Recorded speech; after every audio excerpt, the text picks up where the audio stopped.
Cool. How do I know if that worked?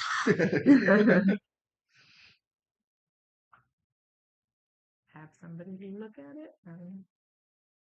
As a backup, Oh, it's not. record on my phone so that you have another recording.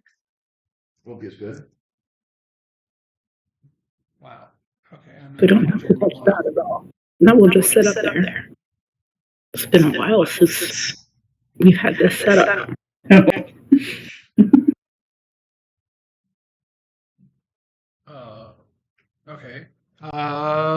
I think it's probably going on right now, but I just realized that I don't have on this other computer, which is Liz's computer, I don't have a link to my YouTube.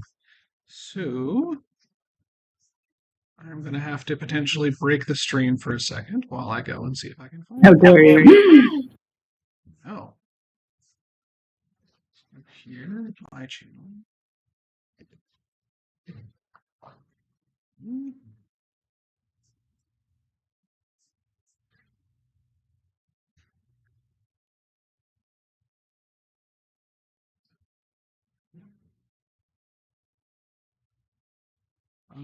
Here, It's a new roll, so it's real stuck. No, I know that one. Oh no, I'm explaining the hallway. My whole life is horrible. Is it gonna come into it after running to bed? I don't know.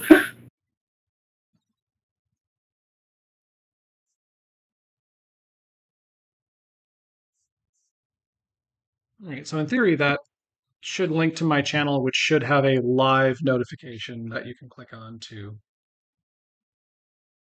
see if the stream is working.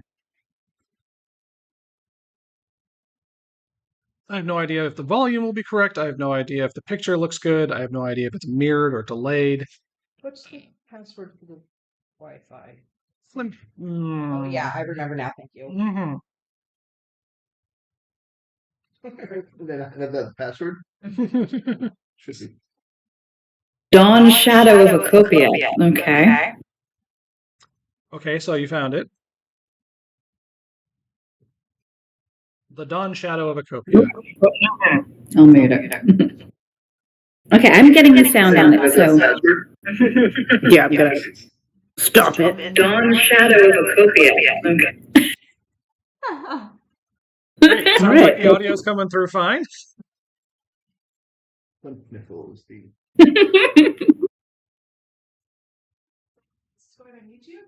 Yes. Just live streamed our Wi-Fi password. Yeah. Maybe don't tell, yell out your mother's maiden name randomly. Want to dox ourselves. Street you grew up on. I guess I might as well start with the longer than normal recap so that it's immortalized for the VOD, and maybe Anthony will just show up during that. Yeah, he's an avenue away. He's on 76 and First, so he should be here shortly. Perfect. Right. So this campaign is called The Dawn Shadow of Acopia. It takes place on Acopia, which is the prime material plane of this setting. And it takes place starting in the city of Basilica, which is the religious sort of center of the world. The new gods have all found worshippers there. And the day that the campaign started was the day of final rest. It's a holiday. It's kind of like Halloween in Acopia. So it celebrates when the undead stopped being reincarnated. Our group of friends who are all online or in person here were going on like a little tour, a little murder, like not murder mystery, but like a little spooky thing where they were going to go and find a local priest, a death priest. So the Zorsiskin god has death priests that go around and exhume undead and then re-kill them basically so that they're permanently dead. And on the day of final rest, they're like, hey, we will go and have ride-alongs for this. So we'll go and find a little farm that has some people that we need to dig up and then kill and then rebury, and we'll bring some normies along with us.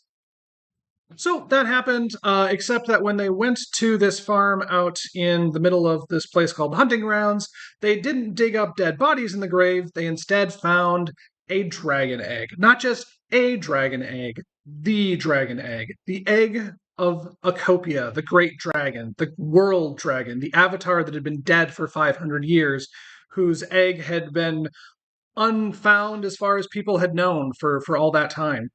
There was a person who was also on the same tour with him named Herbert who got kidnapped moments later.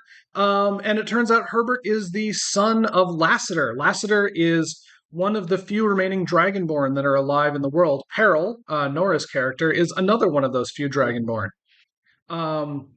Herbert is a human born of a dragon. So he has a human mother and a dragonborn father. That's because the Dragonborn don't have Dragonborn children anymore. That's why there's no more. They're slowly dwindling out. Herbert's father is Lassiter. Lassiter is the owner of Lassiter's Ambassadors, which is a merchant company that basically owns all the teleporters in the area. So party goes back to town. They go and encounter this Lassiter character for the first time. They kind of do some wheeling and dealing with him. They discover that maybe it was a religious sect called the Vigdaladonians that had kidnapped his son. Long story short, they end up in a city called Slarthang, which is the home of the Linejackers, which are kind of like the Lost Boys of the of this place. They swoop around on the ley lines connected by like the equivalent of like those things you hang on to at a subway, except these are ley lines that fly magically through the air. They brokered a deal with some people there, including the leader of the town, Mistress Unity, and her two devil friends, Mark and Pact. And right now they've just returned back again to Basilica to try to broker an agreement between Mistress Unity, the leader of Slarthang, and Lassiter, the sort of leader of the teleporters. Basically, Unity was trying to get a teleporter to work between the worlds of Acopia and Stalt, her homeland, and Lassiter knows all about teleporters, so that's kind of where we're at. The literal last thing that happened, however, is that the party showed up in Basilica on their way to return Herbert to his father, and found a bunch of dead Dragonborn hung from gallows with a sign that says insurrectionists attached to them. So any other things people want to add? Also, I would love a bottle of water. Thank you.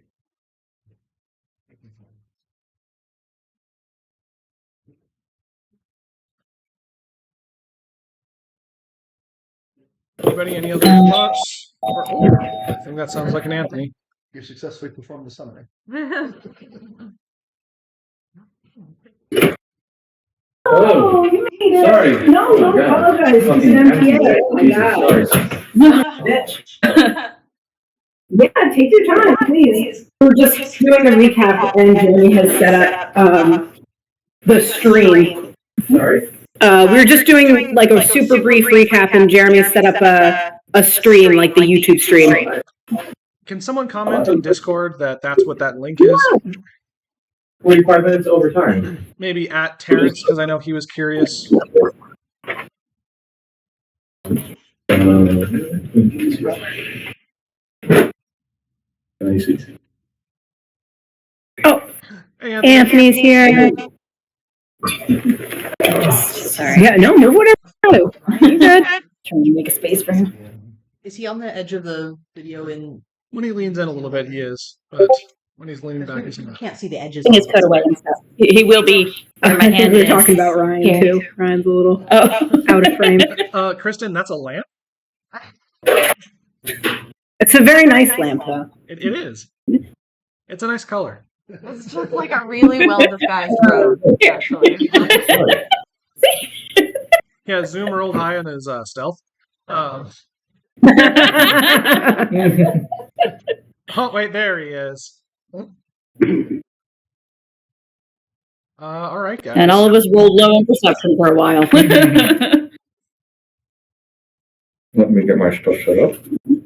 I think the only other things I have are that we took,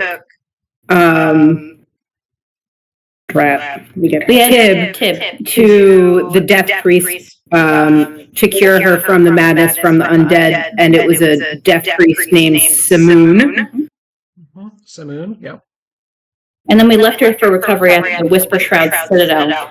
And then Marvin, we returned to the Gallivander Barracks, is where he's going to said he was going to be recovering. And we also passed by the egg, which now is on a tower made out of straw. Like it's kind of like it's being laid. Like on a big nest. Yeah, it's basically a big nest. It's not entirely made of straw. This the big bad wolf would have something to say about that. But yeah, there's a lot of straw involved and other soft bedding type things. Also, Next time, before we left Slorthing, Zakaria converted Gertrude. Mhm. She's now converted two people. She's super confident. And Conrad did offer to teach us line jacking. That's right. If- Killer Conrad, the linejacker kind of like leader person, did offer that. If you wanted that. Oh, Also, when we left Slorthing, they had released 10 undead, various zombie and skeletons. We killed 6, and there were 4 still at large, and we don't know what combination of skeleton or zombie they were. As well as we did not confront Gabriella the Banshee, because we've been warned by everyone way too hard for us. So, yes. Yep. So now, in the Don't worry about immediate it. moment, We don't even have to sit around, but we don't want to. oh, let me let people kind of get into position before we kind of continue on. But the current prompt for you all though is that you've just come across this gallows. So like that's what we're reacting to in the moment. Are there people wandering around, like, nearby? I mean, there's a couple of people, but it looks like they've probably been up for a while. And if there was novelty to the hanging, it's kind of worn off. Mm-hmm. Now it's just it's almost like a mess that people don't want to pay attention to.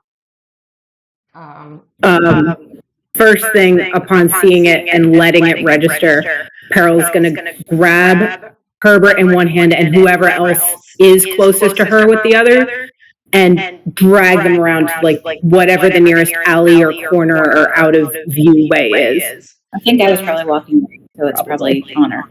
Probably. And just assuming everyone else is going to follow.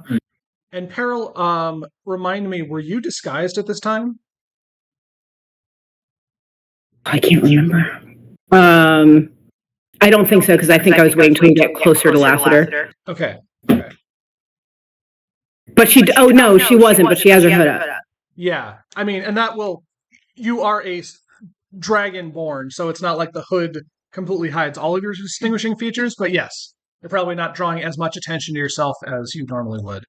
I would actually like, Nora, could you make me a wisdom check? Just a wisdom check. Mm-hmm.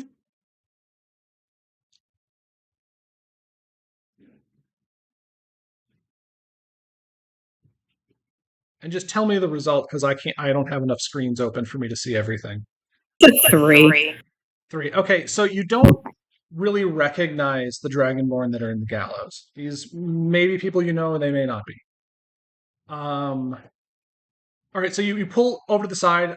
Do the rest of you kind of like convert with her, or? Yeah, once I saw it, I'm gonna immediately look to Peril and tuck around the corner with her and kind of just try and block view of her with my body. With your massive armor and Yeah. Yeah, and she'll throw up disguise self and take the same form that she took the last time that she saw Lassiter and everybody. Remind me again. I have a feeling Anna was just kind of aghast at what was going on, and so when Peril grabbed her, she was a little like, "Oh!" But I mean, she would have been looking to Peril for anyhow. For me. So Morton is trying to determine how fresh the corpses are. And I assume that you're doing this just from a distance. You're not like going over or do you want to go in close and analyze them? How close can I safely get? What do you mean by safely? Like there's no fire or spiky guards or anything like that? They're just hung there. Okay, I'll give them an exam and look around and see how people are reacting. Great. What's your medicine check then? 9. 9. Yeah, so you get up nice and close, and there's not a strong smell of death, so you're guessing not super old, but other than that, you don't really know. Okay. Can I take off an arm? Can you take off an arm?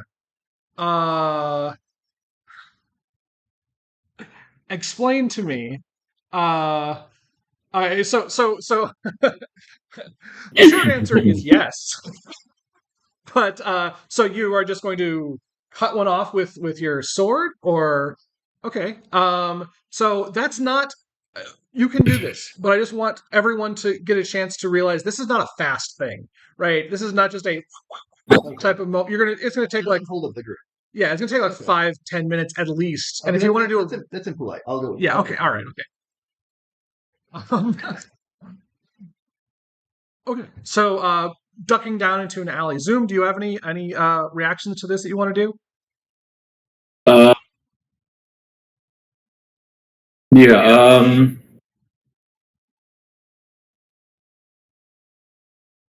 Does it look like the Dragonborn were armed, or how are they clothed?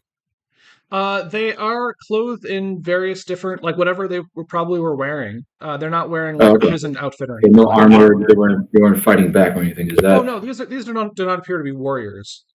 Any Oh. sense. Okay. I'm gonna put my hand on Peril's shoulder and kind of just look her in the eye and say, "Are you okay?" Did Zamboni come with us? Yes. I'm staying with the group. Probably at the same time, she's going to look at Zamboni and be like, "Can you cast sleep?" And just points to, discreetly points to Herbert. Yes, the Herbert in the room. So the good news is Herbert's not a swift fellow.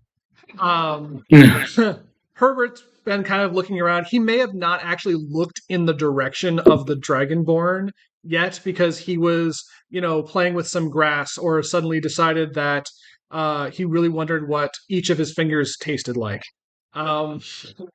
But yes, Zamboni, you don't have sleep? Suggestion, we can have him do something. But I don't see sleep. I actually have sleep, but I have very limited spell slots. I can do command. Command will last for a round, whatever you're commanding them to do, assuming they fail their save. So I can do concentration, but what is it we're trying to get him to do or not do? Yeah. That's a good question. I imagine that Peril just doesn't want him to be conscious of whatever conversation we're about Do you know what? Can I just suggest him to go to sleep? With suggestion? It says a reasonable course of action. Herbert would think that's Sure, reasonable. absolutely. Herbert would just look around and be like, yeah, nap time. But you have to make a save, I think, or do you Yes. make a save? Okay. I don't know where my. Oh man. I feel like when it comes to the dim-witted, reasonable course of action is a much larger. Target must make a wisdom saving throw. Oh, okay. All right. Here we go. Yeah, I'm just gonna go ahead and make this a disadvantage because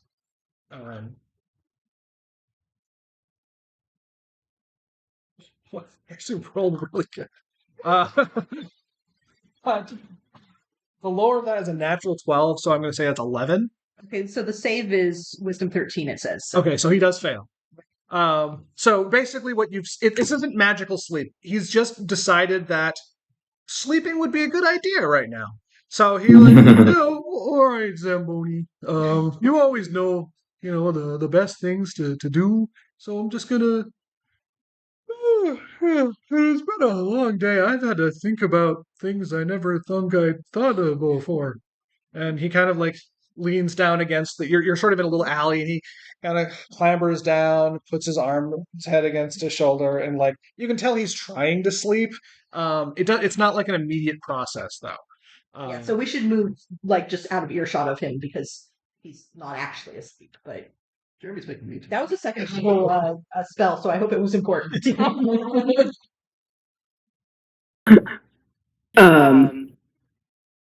Yeah, so as they move out of earshot, Peril's going to look at Honor and say in Draconic, you should tell them about the egg of Acopia. Okay. So she has no idea what you know.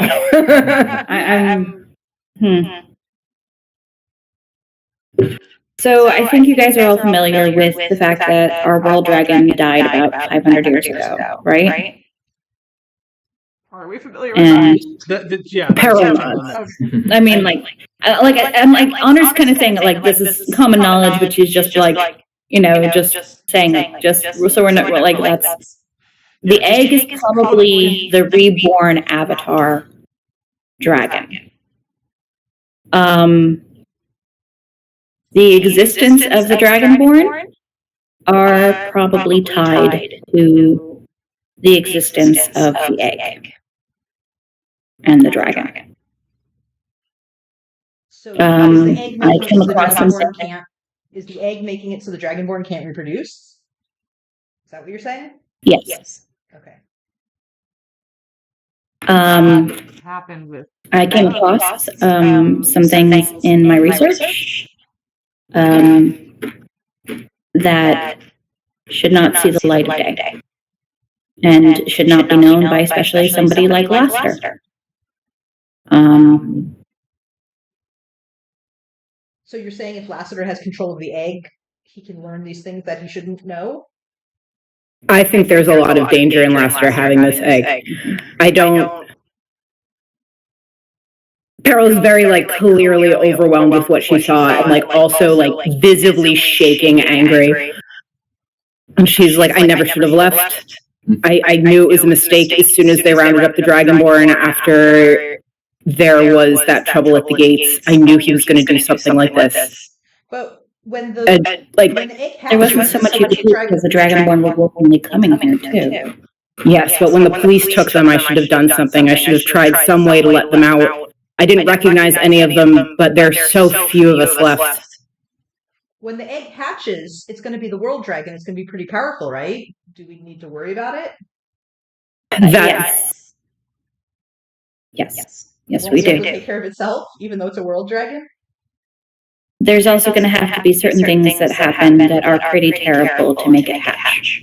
Oh. Okay. is that related to I'm just pointing without Yes. wanting to say Define Pharaoh. Yes, So we that is making it happen sooner. Here's my concern. When we first uncovered the egg, I could feel it. I could feel its draw. I was pulled to it. And even when we left, I could feel where it was. And then as we were leaving it with Asta and Laster, and she like just like spits the name. And even in her like I think it's a human form, like you can see like some acid just like dribbling on her lips because she's so angry. He stopped us and said it would be bad if there was a Dragonborn that knew about this and was looking for someone in our group that was a Dragonborn. And then the next day, when all of the Dragonborn flooded to the city, I can only assume called by the egg the same way I felt his draw, he magnanimously welcomed them.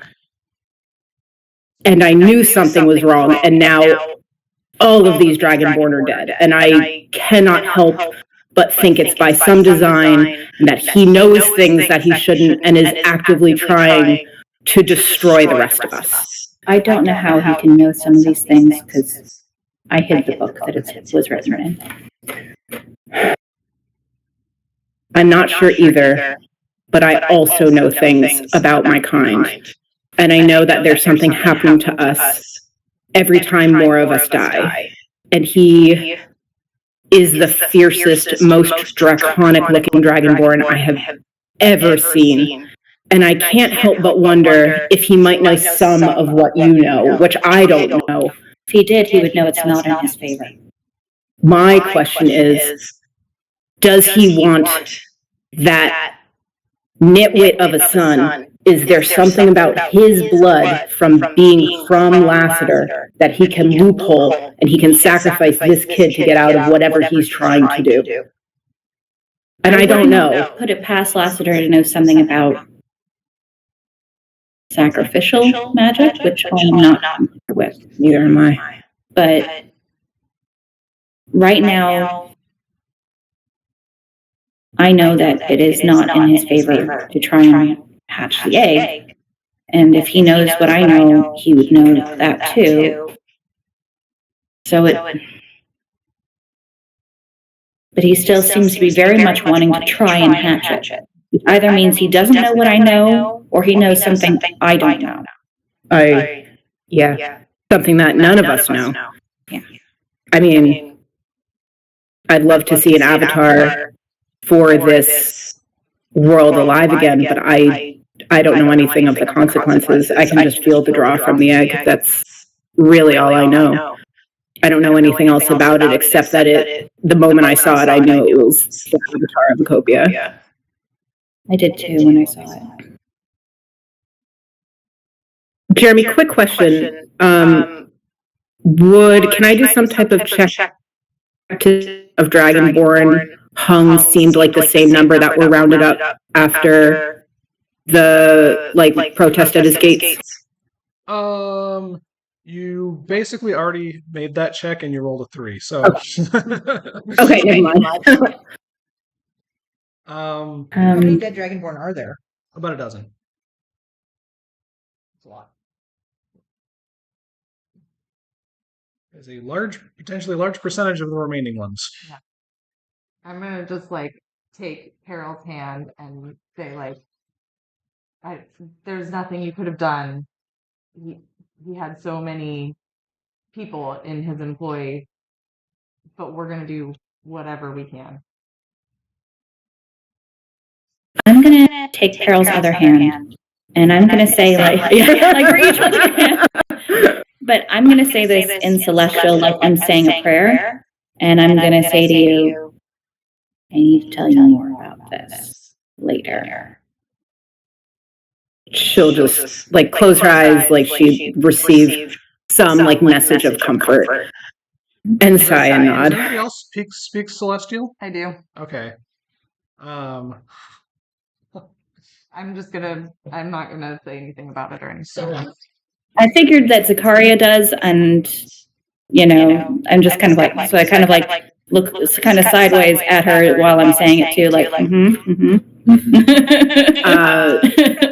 What are you? So I'm still really confused. Do we want the egg destroyed? Do we want it to be there but not hatched? I don't understand what the goal is. Neither do I anymore. I think the first step is knowing what Lassiter wants with it. What can he do with it? And why does he have it? And what is what is his goal? Because I don't trust him. No, I don't trust him. And I think if he doesn't think any of us are Dragonborn, I think he is going to not really count us as threats, or not in this way that he would. And he doesn't know that I know this stuff. And because it was a very rare document, and not many people do speak Draconic, honestly. So the book was in Draconic, and Old Draconic at that I found this information in. Do we know just when for my memory, do we know when Honor got this information, or is this new that you're telling us that you have this? I have not told you guys about this before. Okay. My computer is not plugged in apparently. The power bars are quite Oh, awesome. Fixed? Thank you. Yes. I mean, I think also Honor speaking from a place of she's small, she looks very young for her age, she is used to people not realizing how much she knows. And she fully expects that Lassiter's going to do the same, given that he decided to trust her when we first met him and let her into his house. I think So- that's all over. even though she revealed she spoke Draconic. So she is used to people kind of trusting her, like she is trustworthy, but she fully expects him to continue acting that way towards her.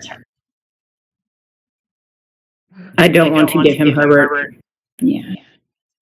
Mostly because I don't want to give him anything, but I also don't trust him at all. I don't Now, think it could be he just wants Herbert back also because he just doesn't want someone else to have leverage over him. I mean, I Which could is another totally, good reason to keep him. I know. But that is, he is such a self-involved person already that we can see that I could see it not even it being actual power, it's just that Herbert belongs to him. And he doesn't like somebody else having something that belongs to him. Why in the world did we bring Herbert here if we weren't going to give him back? Well, I didn't want to leave him in Mistress Unity's hands either. I'd rather him be our leverage than her leverage. Yes, that. I mean, can we tuck him away somewhere? You did tell him he was going home. He didn't seem too excited about it. Yeah, he seemed actually like he didn't want to go home. Well, he was enjoying his time with Mistress Unity. It wasn't that he didn't want to go home at all. It seemed like a little vacation for a little Herbster. Mm. Everything a vacation for little person. I'm wondering if maybe trying to remember the name of his guard. Do you remember his guard that we met who took us out drinking? I think it also begins with no, a Z. Zeka.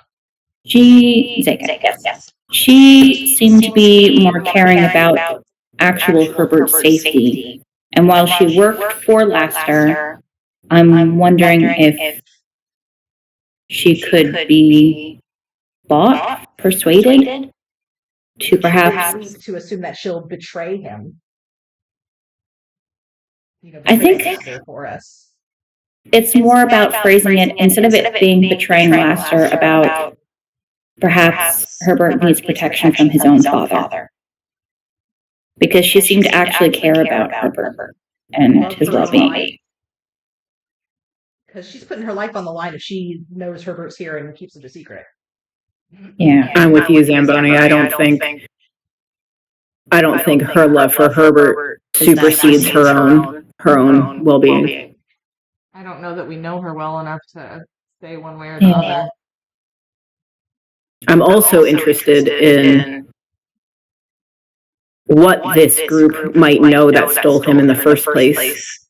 There's so little that the Vigdaladonians want to talk about with this splinter group or And the thing is that activist I group. think the Splinter is all dead now.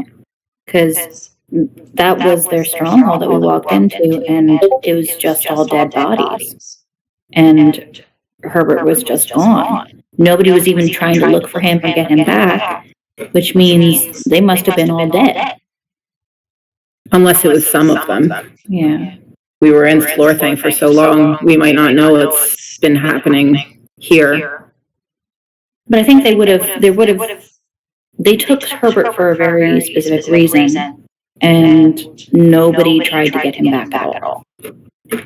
As a reminder, So- what you guys know of the Vigdaladonians is that they took Herbert as basically like they were trying to teach Lasser to share more because the Vigdaladonians are kind of the Care Bears of the of the setting. So yes, you included. So they were like, you don't share because you're supposed to share. That's how people operate and how communities work. And then they were like, we'll take your son. Like it's like the extremist version of the Care Bears, like the Care Bears that wear bandanas. Everybody is forced to share everything. They read you a manifesto and take away all your property. Anyways,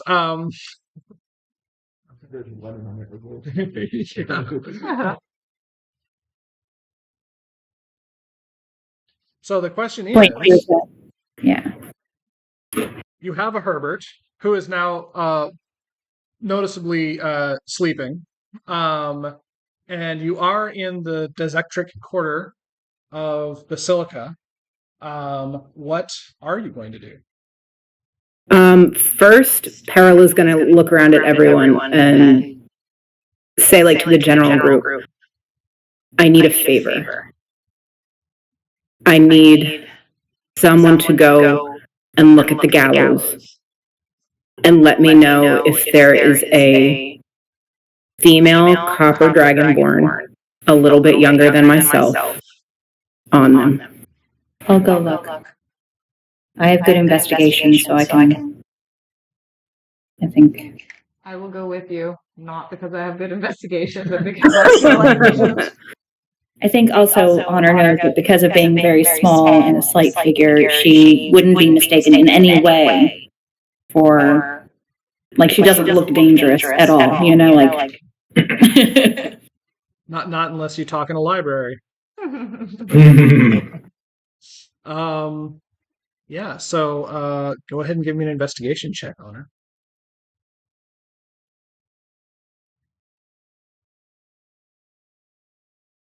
7. Oh. 7. At least we opened that one. That's a total of 7? Yeah. So 2 then? Okay. Yeah. So you find one that is copper skinned. It is female. But you don't really know its age.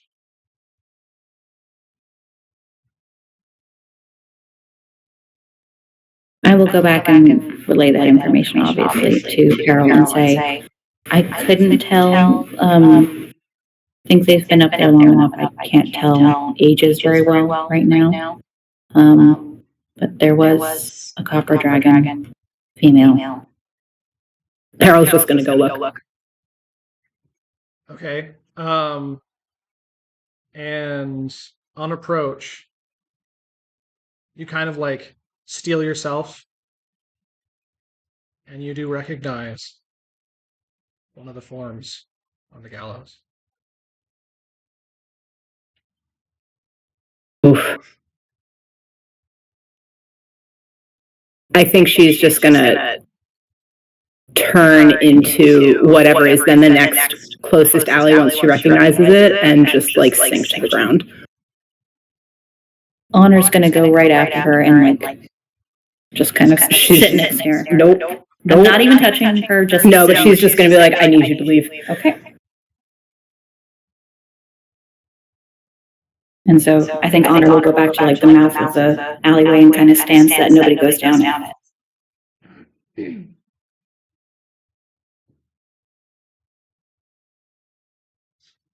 I guess it's a slightly better outcome than Morton walking away from the gallows with the arm of a copper dragon. Yeah.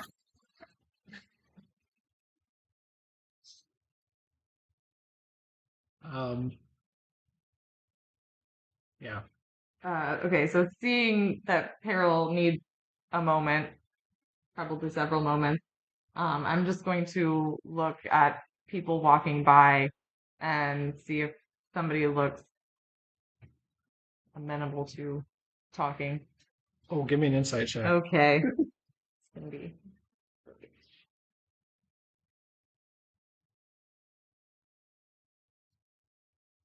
15. So there are definitely some number of people that walk by and just kind of like look over and shake their head like they're sorry about something. One in particular is a human man who's got kind of a scruffy beard, overalls. Looks like he's probably a Vigdaladonian farmer. Who knows why he's here, but he looks approachable, like he might be someone you could talk to. Great. So I'll just stop and say, excuse me, sir. Hey. Hi.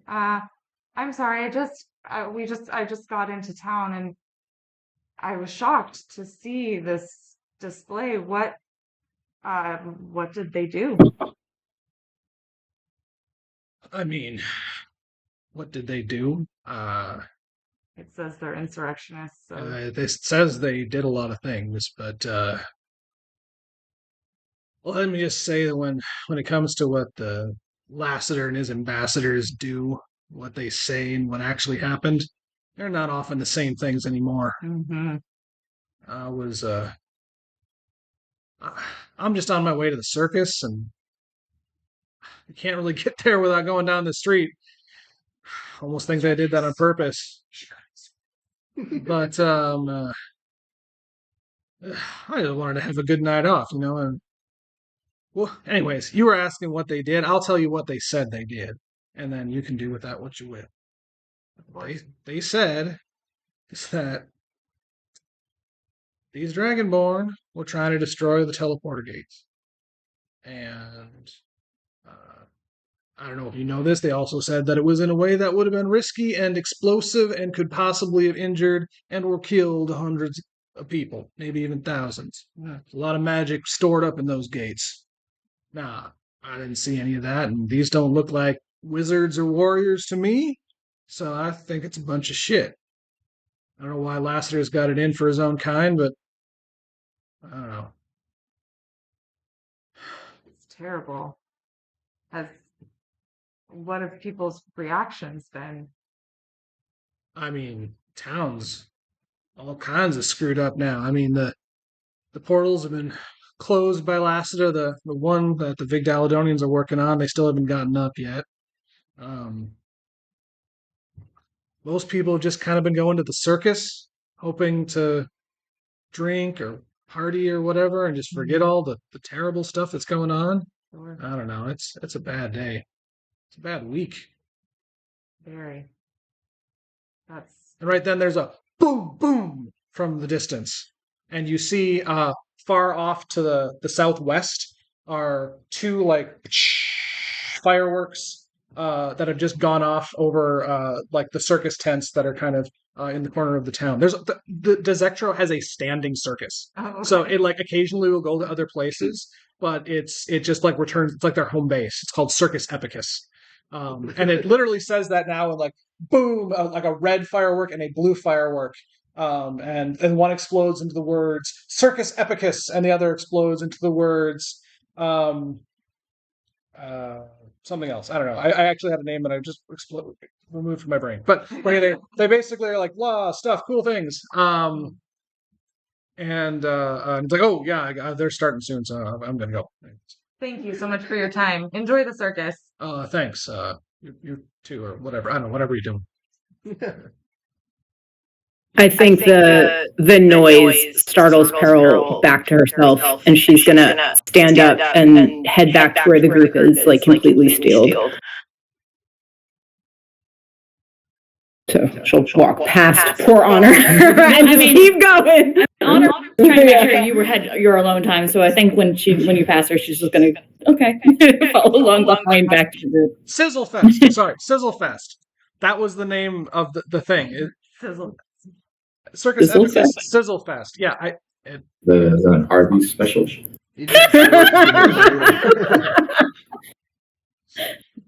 only $10.99.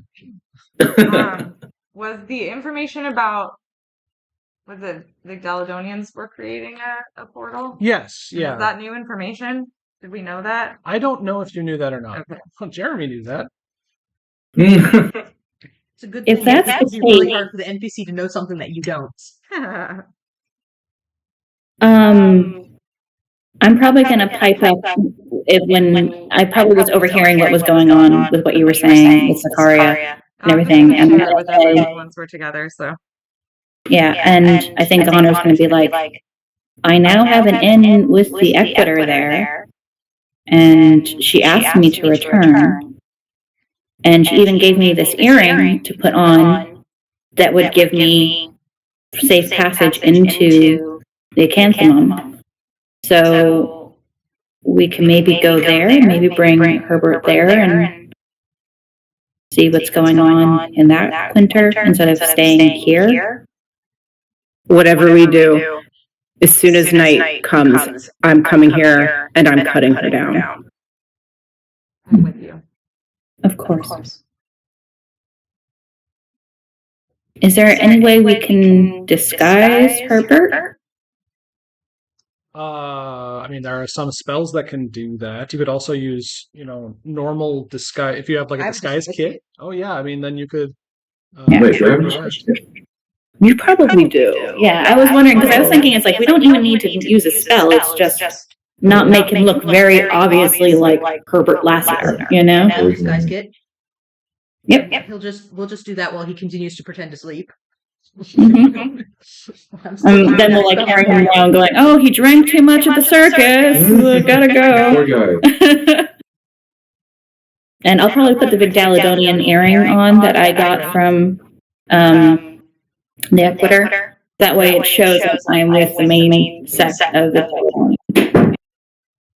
Sounds good. Sounds good. Who's gonna be? So you're gonna be trying to disguise Herbert.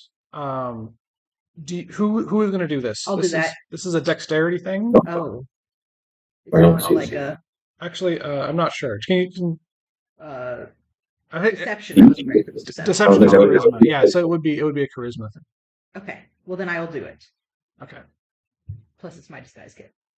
Yeah. So, do I roll charisma or You're gonna so deception? if you have proficiency with disguise kits specifically, so it'll list I think on the bottom left of your sheet your It says tools disguise kit. under your proficiencies. Yeah. Oh yeah, then you are proficient at it. So then it would be your charisma plus your proficiency bonus, which is +2. All right. My charisma I assume your charisma is +3 or +4. +5. +5. Yes. Wait, no. No, Saving throw. Sorry, it's plus probably the saving throw. Yeah, I don't think you've got 20 charisma at level Yeah. 4. I was looking at the problems. All right. So here's my charisma. 18 plus 2. You said You rolled an 18. I rolled an 18 That's with your charisma. with my charisma. Yeah. Yeah, and then +2 for proficiency. So that's 20. So 20. All right. What are you trying to disguise him? How Just a regular person that's not him. okay, I mean, can you be any creativity you want to throw in there? Something that you can Makeups and oils and his nose look a different shape. okay, all right. And maybe like a Maybe try to make him look like he's part of the Vigdaladonian sector, so dress him in greens or things. I mean, this is more not like clothing that she's got. A spell would potentially do that, but like yeah, but his clothing isn't like recognizable as a thing, is it? He's just wearing regular person clothing. I think he was actually he Unity had him dressed down basically, so he was wearing just like basic like peasant clothes. So I'm like trying to put a fake nose on him because that makes Okay, him fake nose. Okay, all right, great. Unrecognizable. Yeah. Noses do a lot actually. All right, so you get some filler in there, and you like change its shape a little bit, maybe blend it in a little bit different, so he's not quite as fair faced as he was a moment ago. He is awake while you're doing that, but he's like got his one eye closed and one is a little like slit opening, and he occasionally like snores and then giggles to himself like he thinks it's some sort of game or something. Like and you take like let's say you take like 10 minutes to do that because it'll probably take a little bit of time to actually put on some makeup. Yeah, while you're doing that, there's a couple more fireworks that go on by. The wind kicks up for the evening. It is now, like 4 in the afternoon because you guys, I believe, left Slarthang in the morning and then traveled here. So, sun is still in the sky, but it's getting thinking about going maybe towards home.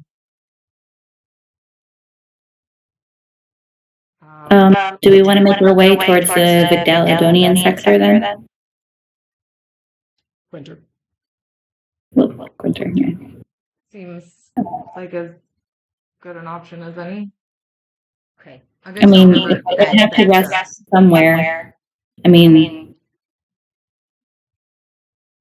I'm gonna tell they her that mostly remember me there, so I don't think they're going to remember how many were in our party. So they're not going to remember that we have one more person right now, I think.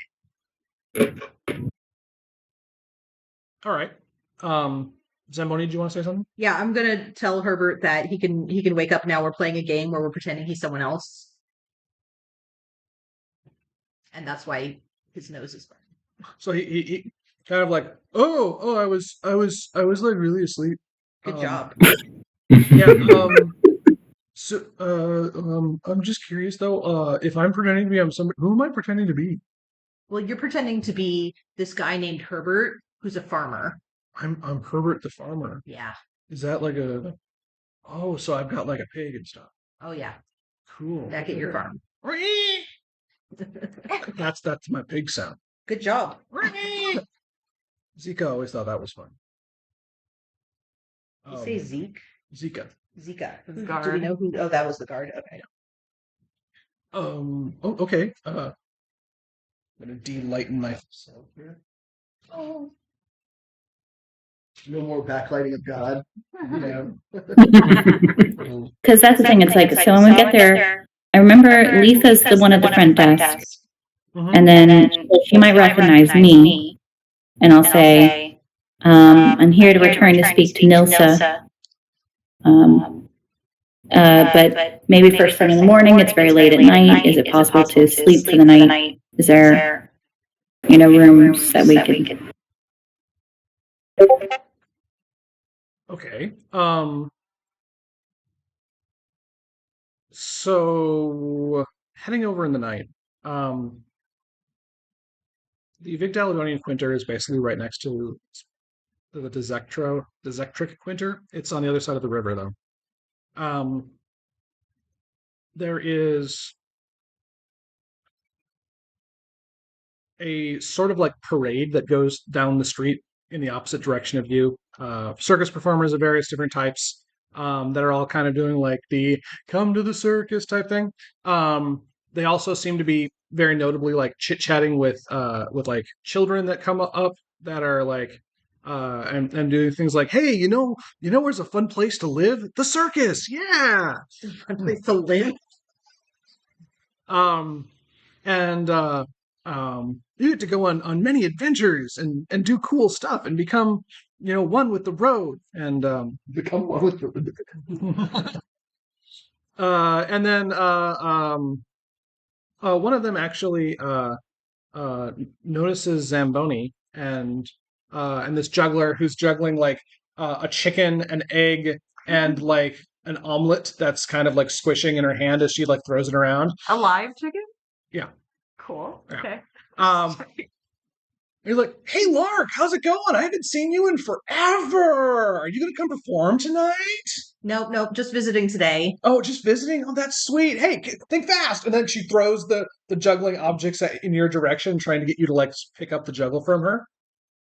I'm gonna like catch and throw back so that she. Okay, all right. So you start going back and forth like, "Oh, to see you haven't lost your touch. This is great, man. What do you where do you do nowadays?" I'm an adventurer. This is my band of adventurers. "Oh man, you lead an adventuring party? Yeah. Hey guys," and like throws a thing and then waves and throws a thing and then waves and then takes a bite of the omelet and then waves.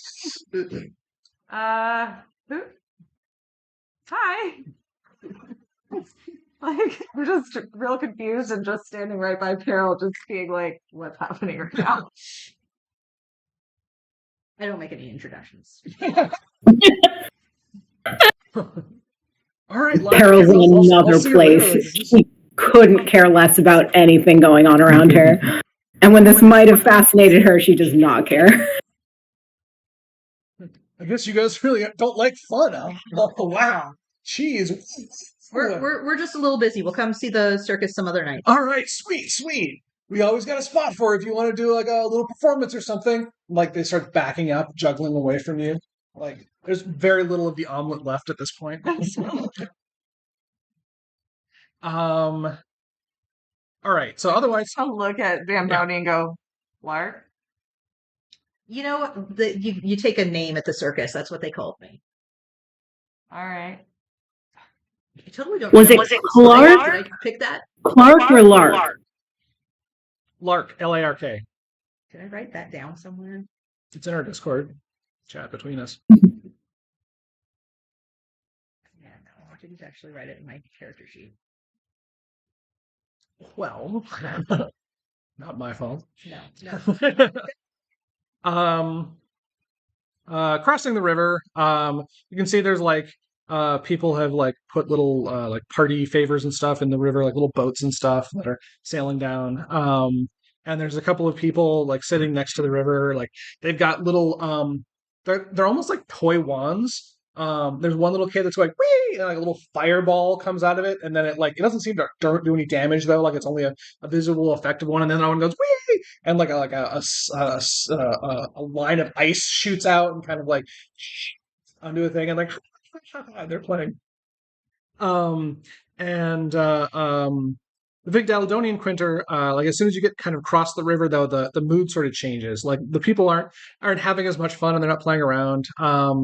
There's the harvest for the day, if there was one, that is being hauled to the warehouses that are on the north side of the Big Oh, I Daladonian see. Quinter. I thought my name was Lyric. It is. It sounded like you said Lark. I did. That's because you had a different name in the. Oh, I didn't read enough. Oh well.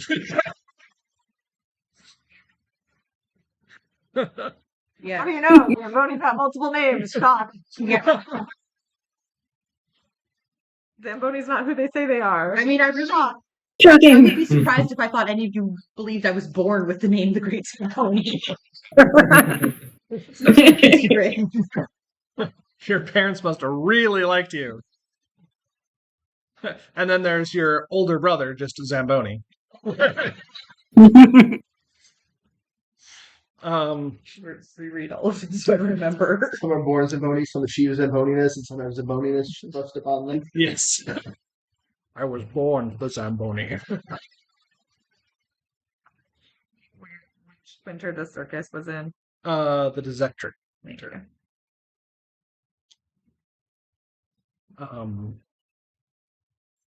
Right. So you're going to Linvoldra, the great tree of the Big Daladonian Quinter. So there are. I mean, I've kind of described this to you guys before, but like once again, it's got a receiving line of people that are doing gift exchanges at the base of it. There are people that have come from out of town that are maybe dropping things off or picking things up to go take to their relatives or whatever.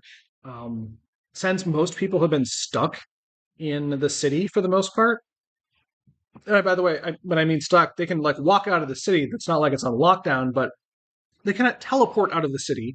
The 1,000 miles away to their hometown that they're used to, which has created a physical barrier that people are not used to in this time and place.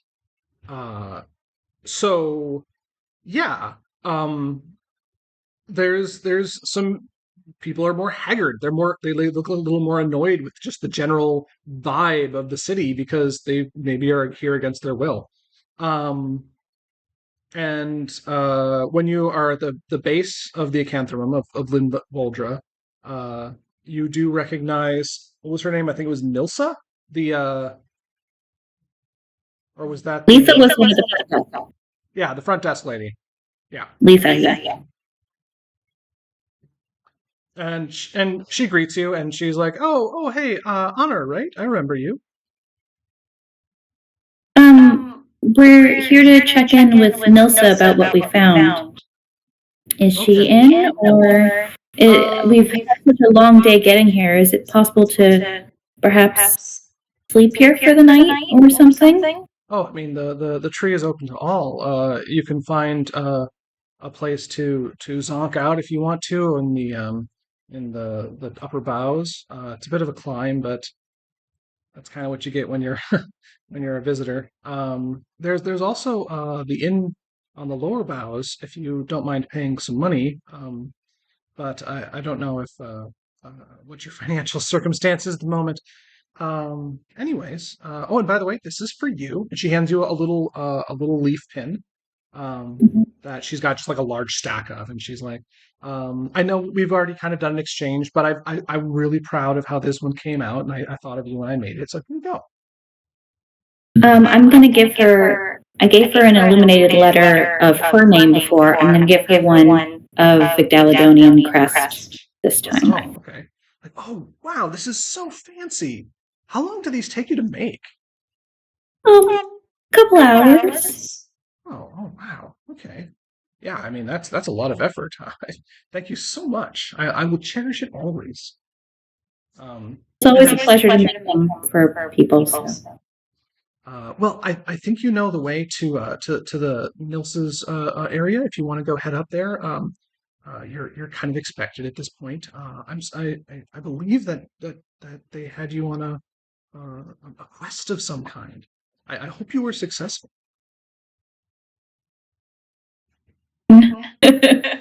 Oh, oh, should I have not said? I'm sorry. I'm sorry if it's a sore topic. That's okay. That's okay.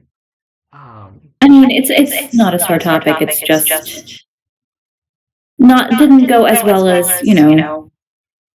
you would always hope for these things. Is life though, isn't it? You know what? And it's very brave of you to share that with me. And I appreciate that you're making yourself a little vulnerable. And that's great. And I hope that you have the perseverance to make it through this in the future. Thank you so much, and thank you for your help. Maybe before we go check in with Nilsa, we'll go put our things down in the ways. That way we're dirty from the road. We've been traveling all day, of course, and maybe just settle in for a little bit. How late would it be? Is it too late what time is too late to call on her? Oh, I'm not really sure what her schedule is today per se, but most of the time, if it's after dark, it's kind of considered too late, unless you have an appointment. But I don't know. So maybe I'll wait late morning, and then we'll just settle in for the morning. Yes. The morning always brings new things, new gifts for everyone. Anyway, well, thank you so much. It was a pleasure seeing you again. The lower boughs are where the Arbor View Inn is. Go ahead and hang out up there, and I hope you have a wonderful stay. Thank you so much. Thank you for your help again. Yeah, you're welcome. Okay, I'm sure everyone else in the group has heard this, so. And you notice that she's kind of like counting the people as you guys go up, furrows her brow a little bit, and then shrugs. I'm going to turn to everybody and very quietly, out of earshot of other people, say, I think the inn would be more likely we'd get a private room. So if we want to squirrel certain people away, that might be the best idea. I think privacy is probably a good idea. Yeah. Yeah. All right, so the Arborview Inn is on the one of the lower boughs of Linvolja. So it's not much of a climb to get there. Everything here is either actual leaves of the tree itself making up the inn, or it's like things that have been crafted to look like leaves. So it's got like a little green awning over the front door as you go in, and the whole thatch of the top is either leaf or leaf-like material. There's a very plump little gnome lady who is sitting on a high stool behind a desk, and she's got little tiny glasses, but when she looks up at you, her eyes look super big in them. So they must have very thick lenses. Oh, welcome. Who's there? Are you here for the inn? Yes, we're here. We would like a private room, please. Oh, all the rooms are pretty private. So,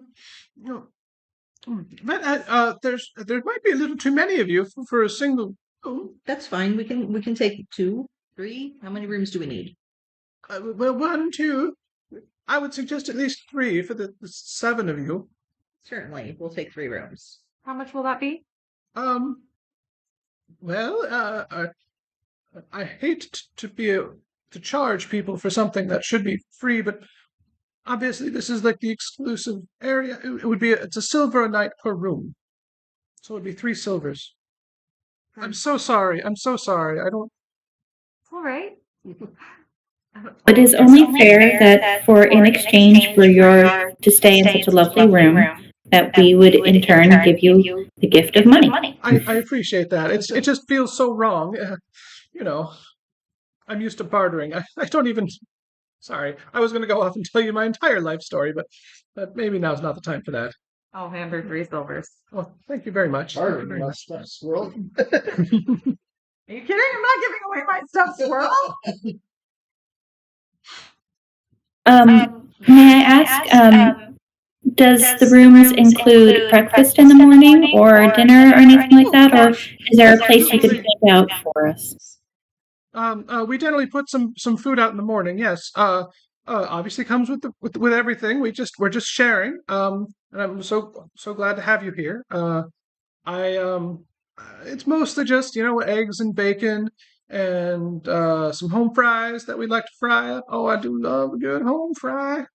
Mm-mm. We grow the potatoes right out in the yard, and then They must be excellent then.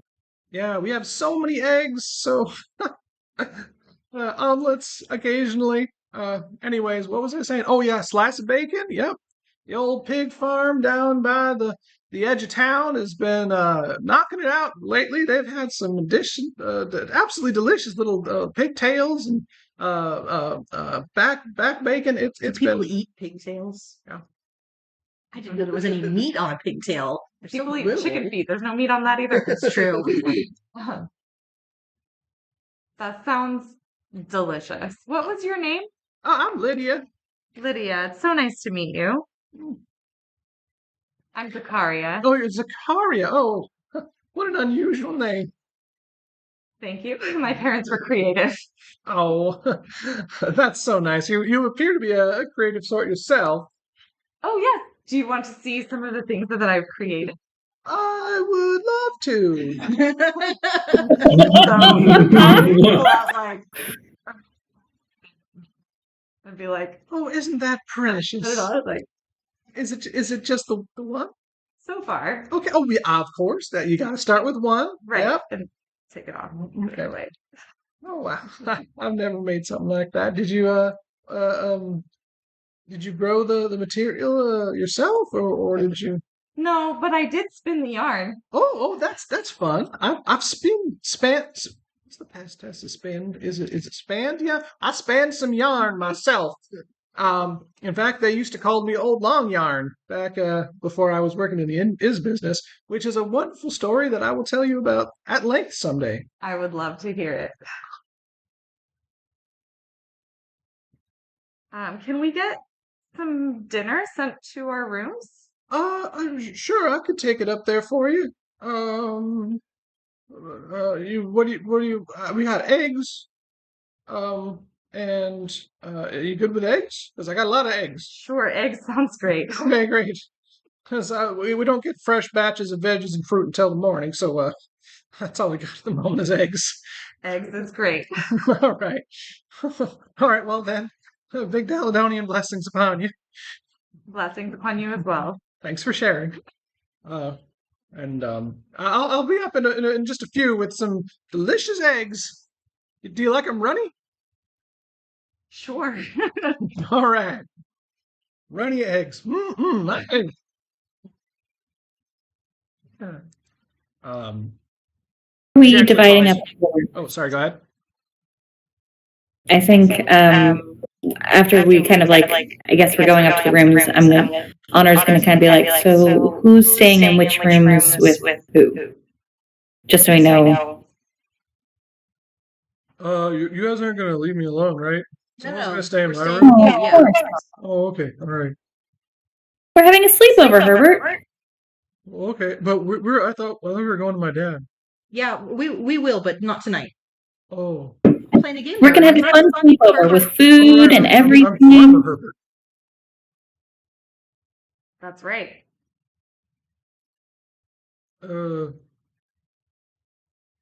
Okay.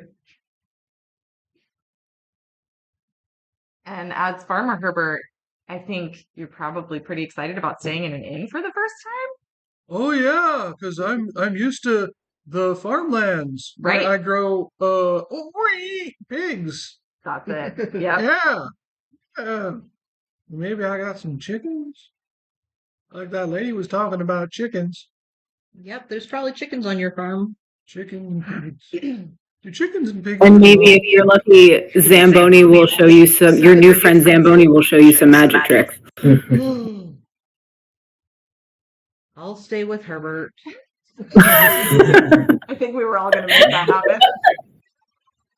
Yeah, this is great.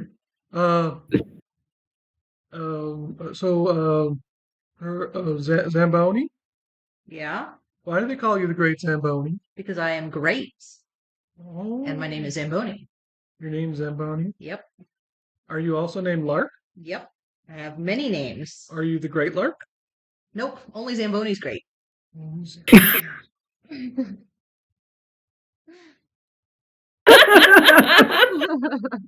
Wow.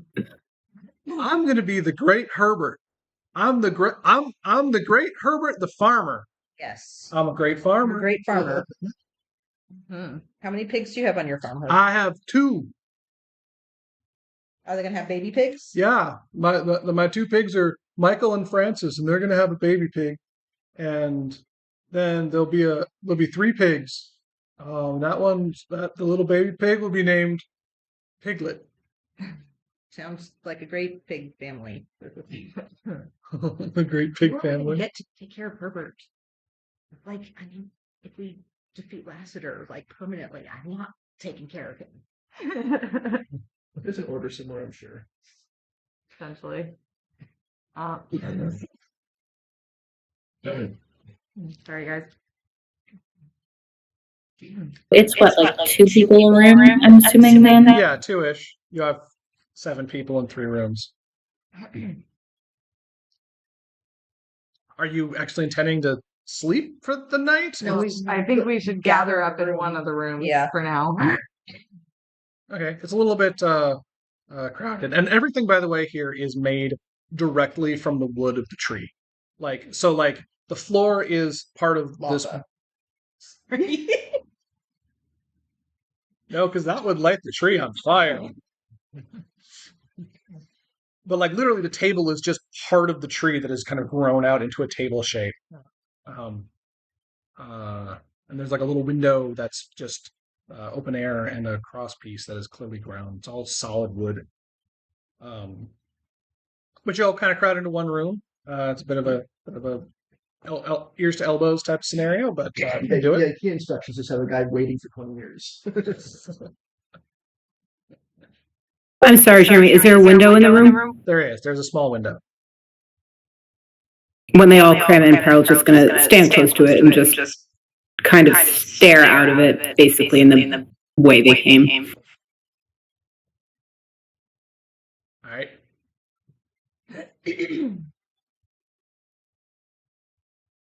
I'm gonna start having Herbert make more pig noises if you guys don't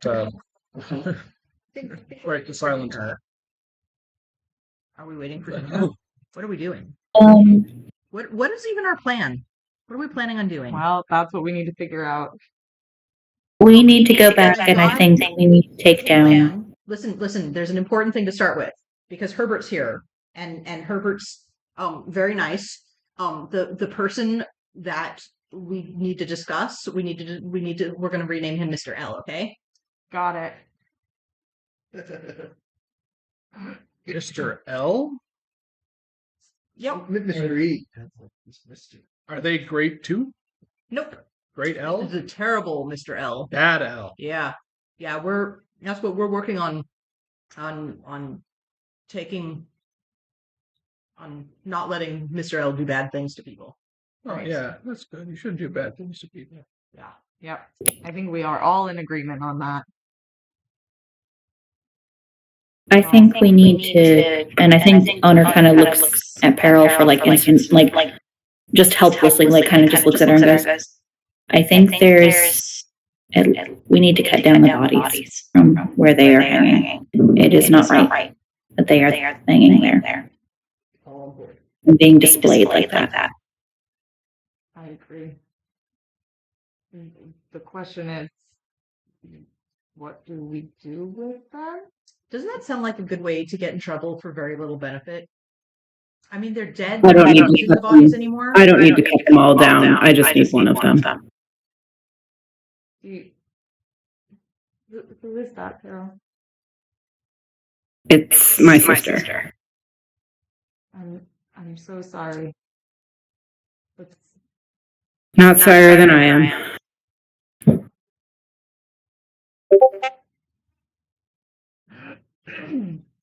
So then we need to go there and do that. Absolutely. Should are you all going to go, or you don't have to? I Are you don't gonna think we leave? should all go.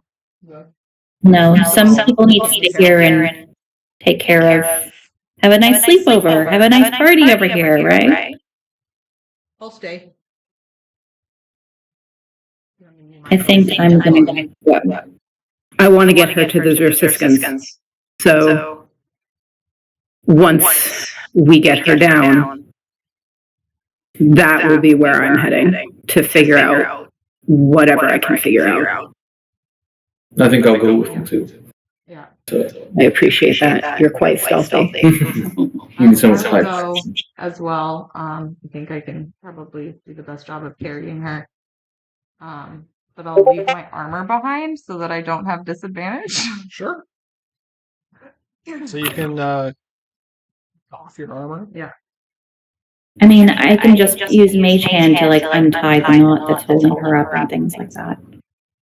So, and just be very quiet about it instead of having to like blast or do anything like that. But we can just have invisible Mage Hand go up there and Going untie. rescuing people in the middle of the night. What could possibly go wrong? Just goes so well for us every time we try. You know, we're so really well for those, things, right? All right, so then it's the four of you going and doing that. Zamboni is staying. Morton, do you have other stuff that you want to do? I'll help with the dragonborn. Oh, okay. Is more people actually better in this case? If I can meet, I may, go to a shop on the way, pick up some stuff. Yeah. Okay. All right. I think more stealthy people is very helpful. So let's you guys Fills their quiet. leaving Herbert with Zamboni. Morton, you want to stop at a shop on the way out.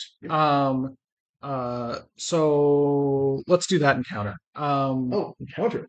Well, I mean, like that's that scene. What are you looking for at a shop? I need a needle and I need preservation, chemicals for preservation. So needle and thread you could probably find all that stuff is probably the Sorsiskin quarter would be the way to go. Okay. Thread I got. I need whatever preservation tools. Okay. So there are a couple of places. Why don't you go ahead and give me I'm gonna assume that you're probably gonna be a little bit behind everyone for a while you're going and doing this side thing, which is totally fine. Okay. You're allowed to go out on your own for a while. Why don't you give me an investigation check to see if you can track down a good spot to buy things. Okay.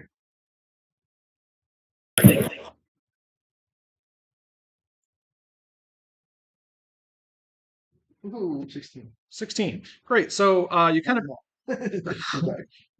ask around the Quinter, and you're expecting to go into the Zarsiskan area, and you're led in the direction of it's a side shop to the Whisper Shroud Citadel, so it's kind of out near the front area. It's normally it's called the Death Priest Emporium. And it's normally they just sell things to death priests. They don't have a contract to do that or anything. It's just that who else would want those things? Like embalming fluid and formaldehyde and stuff like that. Popping in the door, there is a really tall but really old human who is half hid in shadow, sitting at a counter.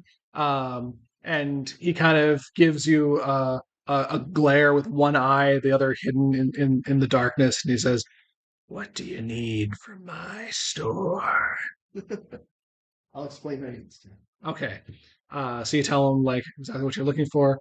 Kind of all right, I can do that one for you. Are you a hobbyist or Amateur? amateur? Well, we all have to start somewhere. And he slides a vat with some floating organ in it to the side, and then he pulls out a couple of things behind the desks and makes a little bundle of various different preservative things. It's and for fellows such as you, I'll throw you in an extra deal. Give me 1 gold, and I'll give you this here. And he pulls out a it's a similar embalming fluid to the other one that you've gotten, except this one is like a neon blue in color. It's like, this is extra strength. Can't argue with extra strength. All right. Just 1 extra gold for this whole bottle. Okay, that's how much? All right, so in total, it's going to be 4 gold. Okay. And you can put down, I guess we'll just call it like embalming supplies plus like 1 extra strength embalming supply. Okay. So if/when you have a reason to use that, then the one is a little bit better than the others for whatever thing you're doing. It's actually better. Yes, He wasn't actually. just like selling me like Yeah, it's not just snake oil. like a healing potion. Do that. All right. So while that is going on, the others of you are heading over in the direction of the gallows in the Dizectric corner. Are we doing it when shops are still open, or I feel like it would make more sense to wait until later and The people aren't Zorsiskan shops around? are open pretty. Okay. And when they leave, Right. Peril will use another disguise self. Okay. Right. Yeah. Oh. Juliet, Luffy Kitty. Oh, okay. Well, I call that traffic cone formation. Yeah, she is very traffic cone shaped right now.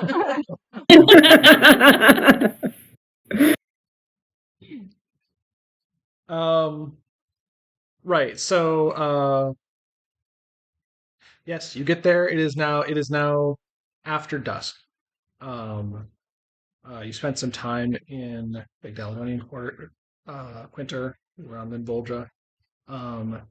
There is really nobody in the area, but there are loud noises coming in the direction of the circus, and there's 2 like spotlights shining into the sky, magical spotlights, no doubt.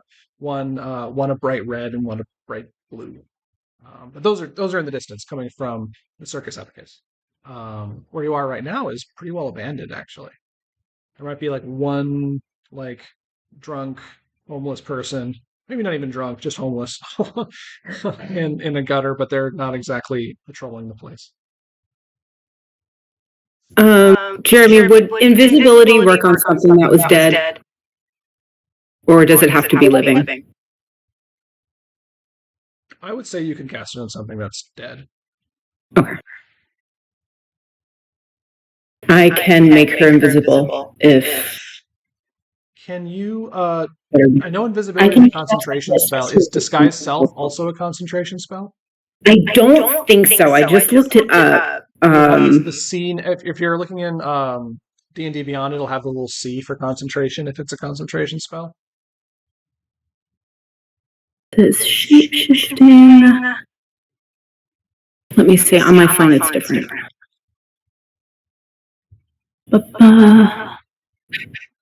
There, it doesn't say anything. It doesn't say, so... It says verbal, range self, components verbal, and... Duration is just 1 hour, not 1 hour. 1 hour. Okay, yeah, then no concentration required. All right, cool. So, So I can if your plan make is one to cast invisibility on a dead body and then carry it around with you, I think that's a thing that can work. Mm-hmm.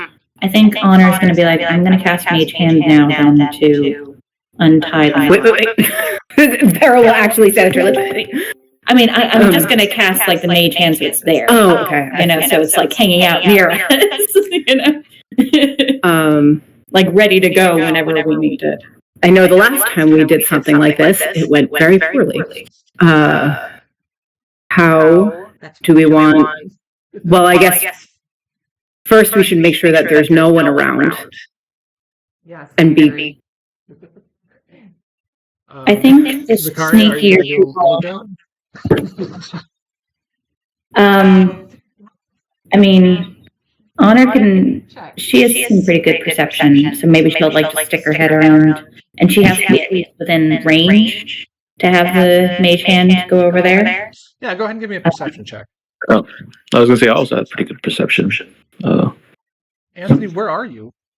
No, Bathroom? I'm in the bathroom. That's a 23. Wow.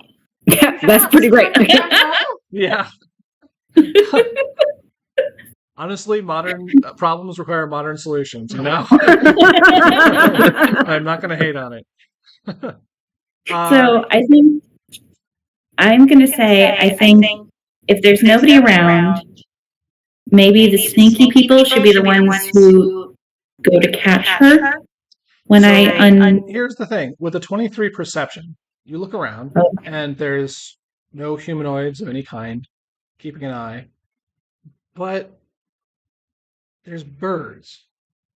There are 3 or 4 what looks like ravens hanging out on rooftops. Birds are smart, especially corvids like ravens are. But these ones very pointedly started watching you when you arrived, in a way that just seem more like a familiar than. Yeah, like there's some more intelligence going on there than you'd expect. Okay. Can I get my camera out here? And You are not there yet. You're still, because you had to take a little shopping thing, so it'll be a little bit. Okay. I'm going to turn to everybody and be like, somebody isn't physically here, but they are magically watching us through the birds over there. Don't look at them. Don't look sneaky. Don't look suspicious. But we are being watched. And they are watching what is going on there very pointedly. And they noticed us when we arrived here and have been watching us. Is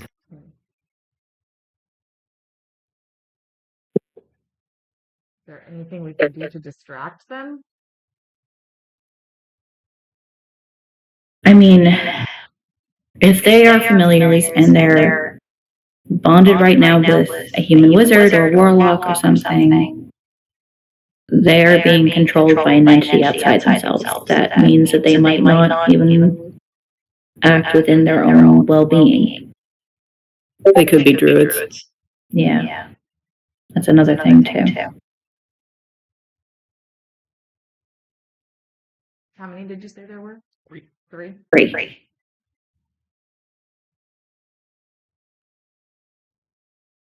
So, I mean, I can try and just do like sparks of light right in their face, maybe. Try and visually blind them, but that wouldn't last very long. Because that would just be. They already know we're here. Yeah, they already know we're here.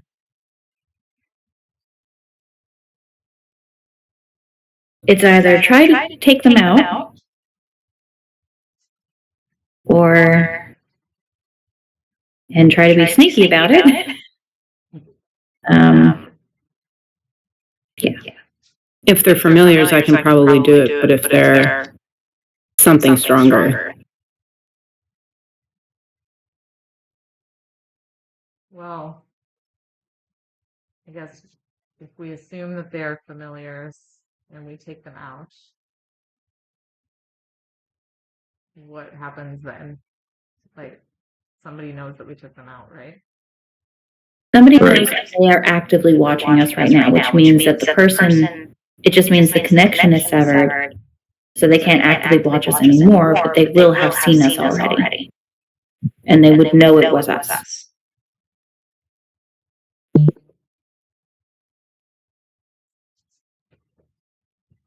Can we leave? Very obviously leave. And then maybe Zoom can take them out unseen. I might try and see if I can catch Morton when he's on his way over here and ask him to be sneaky around them. Because they haven't seen him yet. Because he hasn't. He's still shopping right now. That's a much better idea. Yeah. Okay. You're waiting for But me? it would still be suspicious. Try to make out like, oh, we got lost on trying to find the inn or something. We could walk on by as if we were headed for the circus like everybody else. Yes, we definitely Let's should. pretend we're over puking or something. Like we all have been drinking. This gives me bad juju. I think we should just leave.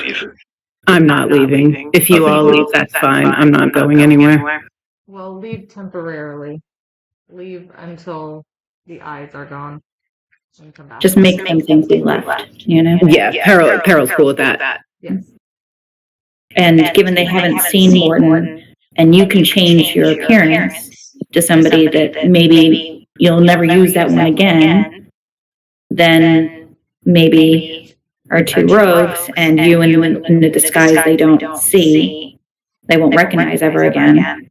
And then I can try and stay hidden and do stuff with my mage hand, or try and see if I can distract them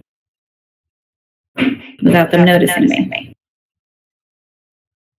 Lots of lights in their face. So you guys are in the game. You guys are like some time is passing while you guys are assumedly like quietly talking to each other. And after I don't know a few moments. After a little bit, Honor goes, "No, it's that way. Don't you see the big bright lights?" Okay, Honor.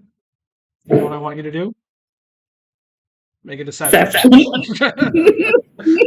I give her advantage by going, oh, and walk? Absolutely, yeah. Go ahead and roll with advantage.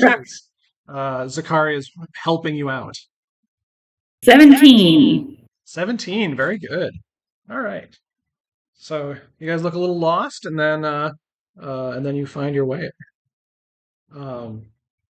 So you leave the little like square that the gallows are currently erected in. And so the idea is that you loop back around. Unseen servant as we're walking away because it's an invisible entity. Yeah. All right. And have it go back to the square so it can relay information back to me. Casting time on that is. I can do it in 1 minute if I do a fast-paced one. Okay. I'm going to probably do it that way. Okay. So I'm going to say that around this time is when Morton is approaching. Do you flag him down or? I'm going to have my unseen servant stop him essentially, and I'm going to put a note in the unseen servant on it or something. Oh man, in some way. All sorts of crazy stuff with invisibility. So yes, okay. So you scrawl a little note and then you give it to the unseen servant. So you can't see the servant, but you can see the note. So there's a little note flying around, and so Morton, that's what you encounter when you're walking towards the meeting spot with your friends. Is like a little note floating through the air coming towards you. I just want to ask, did anybody hear the sink or the running in the other room where you guys are? So roll perception check. He muted it. Oh, okay. All right, great. Sorry. So yeah, Morton, you see like a little note coming towards you, and like what does it say on the how are you trying to grab his attention with this note? Be like, Morton, there are watchers on the square. Look up. There are crows. They're familiars like your familiar was. Be aware. Avoid. A note floating in the air that says that. Okay. I'm gonna bring my bird familiar. Okay. I'm gonna harry them a bit, see how they react. Okay, so you basically assume the bird familiar and then go up there and out of their range, I'm not. When you say harry them though, don't you mean like dive bomb and fly away? Okay, all right. So how are you doing that out of their range? Well, if I'm moving fast enough and they're not moving, they shouldn't be able to catch me, right? Yeah. Yes. You mean like you're gonna swoop down and not let them so they can't easily catch you? Yes. Oh, okay. All right. Gotcha. Yeah. So you kind of swoop down and knock one with your little raven legs in your raven familiar form, and it sidles to the side and then looks up at you, and then all the other two in unison turn to look up at you as well, and they just track you for a moment in bird-esque form before they ignore you and go back down to looking at the square. 1 second. Liz, is there something you need? Okay, go for it. Sometimes you just gotta smash ice and make noise. We need to incorporate it into the In game, Yeah, it's like 7:30. I'm totally gonna try to convince Harold to go to bed. Okay. Herbert. Herbert. This Herbert. If I chop I'll down, remember his name and convince him to go to bed. if I chop down the gallows, we'll have sound effects. Yes. Come. Okay, so it didn't work. I'll turn back to a human. So go back to seeing through your own eyes. Yeah. Right.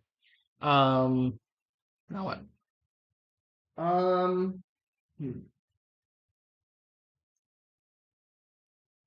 Okay.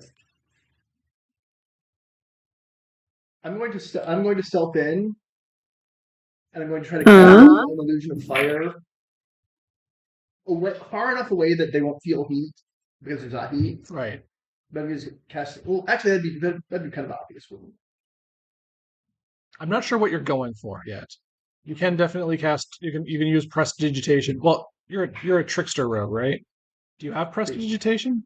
Oh yeah. I have so let's see.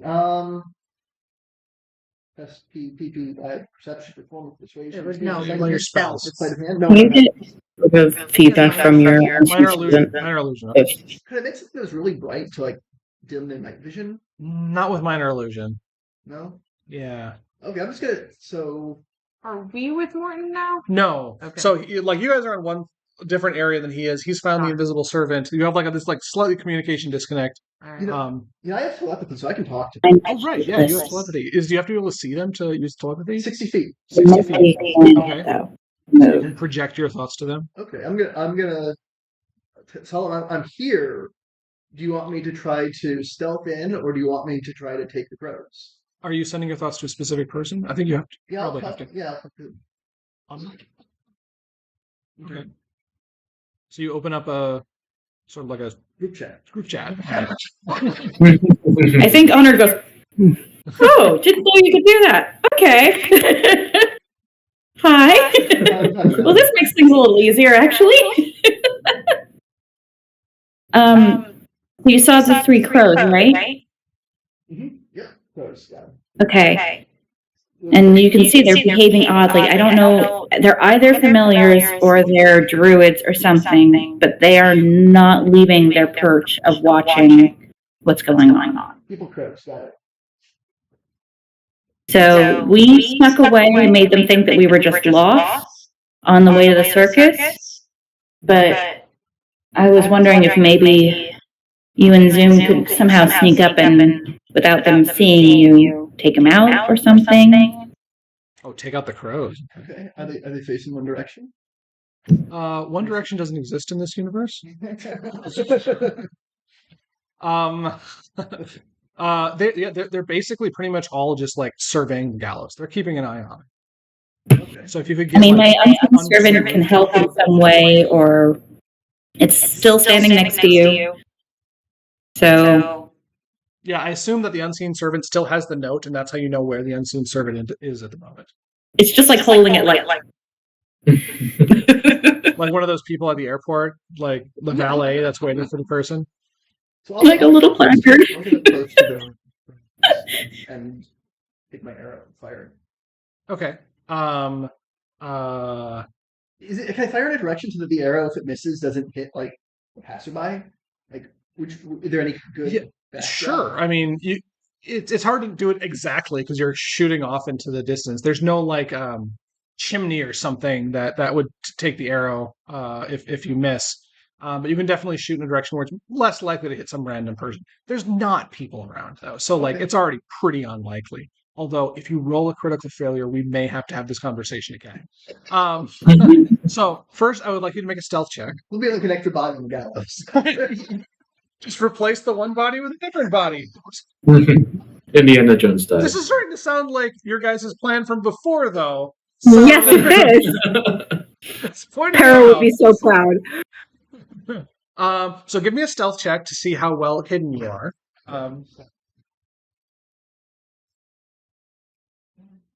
Like I can vortex warp one of you out of there. It's only one of us. Yeah, it only works on one person at a time. 9 total. Okay. So now Does it go ahead work and on make what your we're attack. carrying? It says one target. Well, so if you're carrying enough pressure, right? Right?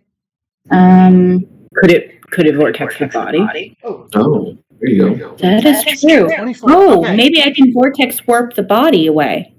Do you have to touch it? So you guys No. are talking about that in person when all of a sudden there's a poing and an arrow shoots through the air, catches one of the birds like right in the head, and it's basically with such velocity that the blood like it tears the head off and it just like leaves like a partially ripped in half bird that kind of like stumbles then falls onto the ground. The other two birds kind of like clamber around and look around before they spot Morton, who is not doing a great job being hidden off to one side and having just loosed the arrow.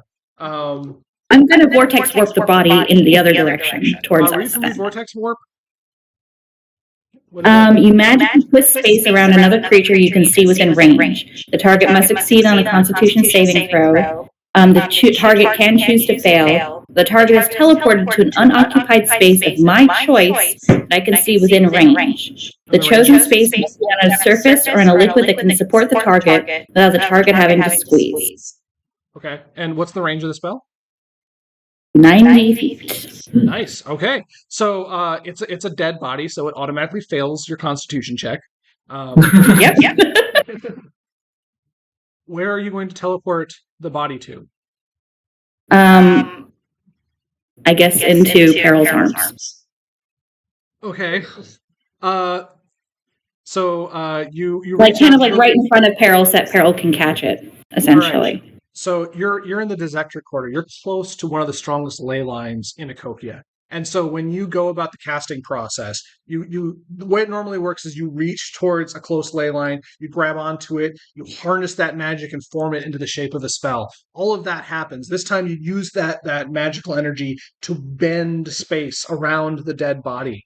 And basically slurp it to another location, which is right above the arms of Peril. So there's a slight visual thing as like and the body appears exactly where you intend it to.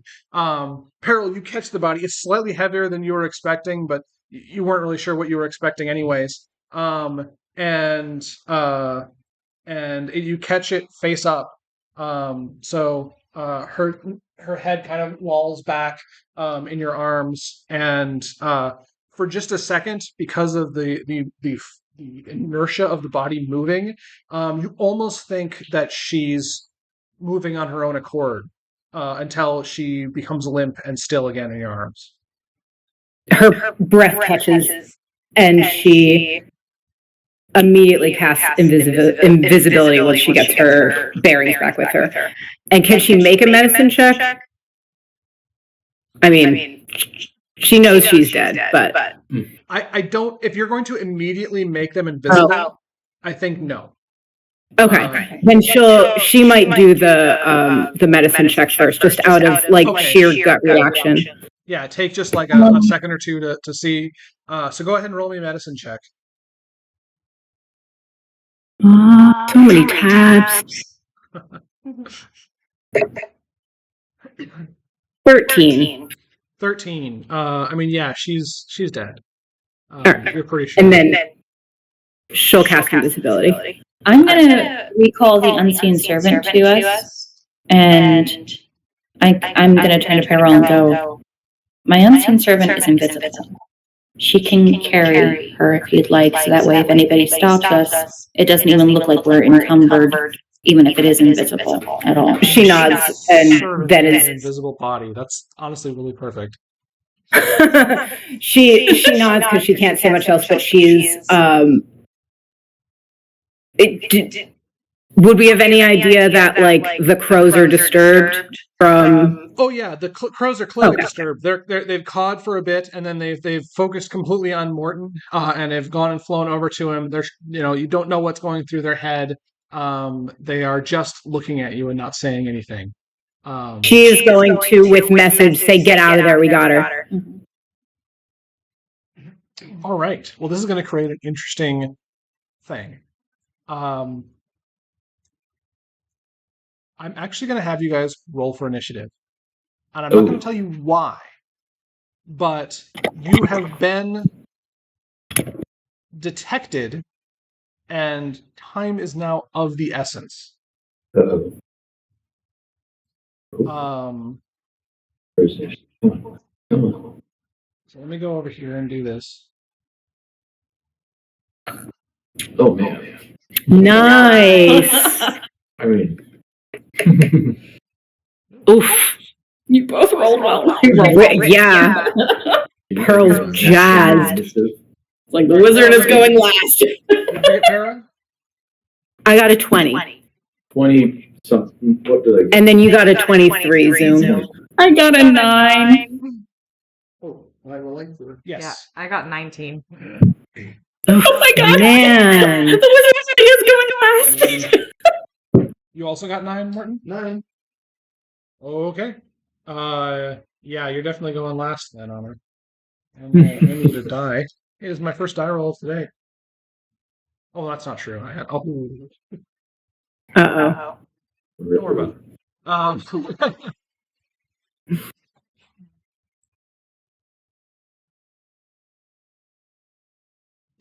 Okay, so let me just remind the stakes here. So you've basically just invisibly removed a body from the gallows. Now, it's not probably immediately obvious that there's somebody missing if you just walked by, because there's one extra rope there, but you wouldn't know that necessarily somebody had been tied to it seconds ago. However, if you were looking and knew what you were looking at, you would realize that something was missing, right? Like it's like, if you have a carton of eggs and it's not full, you might not think it's a big deal unless you knew that it was supposed to be full a second ago. There was a very, Morton fucking killed one of the 3 observers. Okay, so like that's a thing that happened.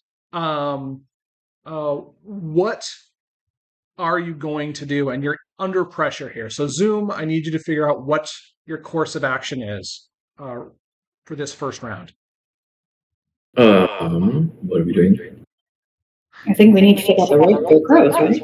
I think we need to get out of here. Yeah, they already know we're here. So just where to go. Was Zorsiskin quarter, right? Yeah. I don't have it prepared at the moment. Well, is there any indication our party knows that we're being Yeah. hunted, or Well, we know have that we the triggered an alarm or something? Yeah, we know that the crows are pissed, and we know that the crows mean something. Yeah. They saw us put past and they've picked up on more to attack them. I think the But- more separation we can get between what happened there and ourselves, the better. I think we need to just throw them off the trail somehow. Which direction should we go to then? Perhaps we should all split All up. hostics to that. Go follow such direction. Upstairs. Meet up back at the inn. Or maybe in the Zorsiskin winter. Yeah. So this is just the first 6 seconds. Oh. Run in any direction, I think. All right. So running, you can do that. Dash. Dash. Let me just put a couple of things in order here.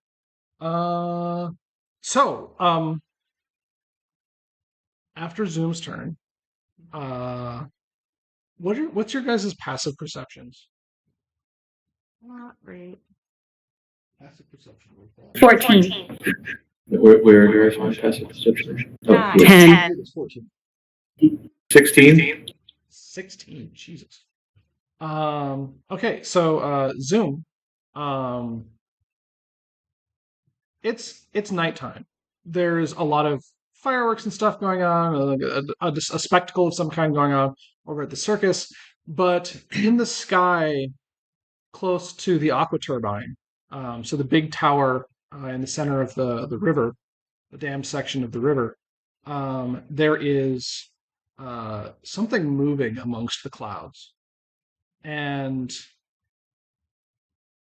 it's a blimp. There's a like a dark colored blimp in the darkness of the clouds that's just been hiding there, basically. and it is now descending in your direction, going at a very fast speed.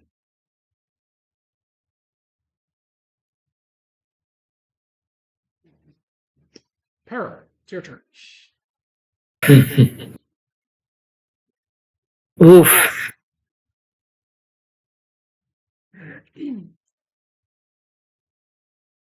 And the unseen servant has the body at this point, right?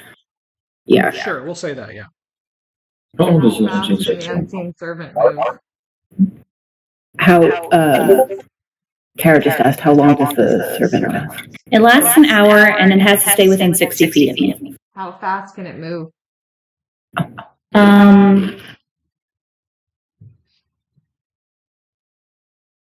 It doesn't say how fast it moves. It just says it has AC 10, 1 hit point, strength of 2, and it can't attack.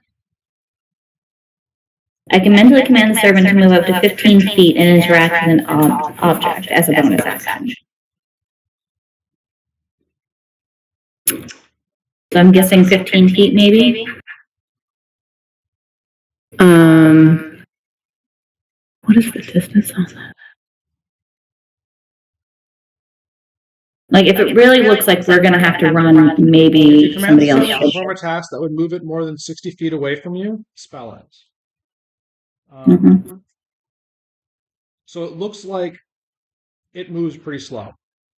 Mhm. Maybe I should take the body. Yeah, if we're now going to have to run, you know.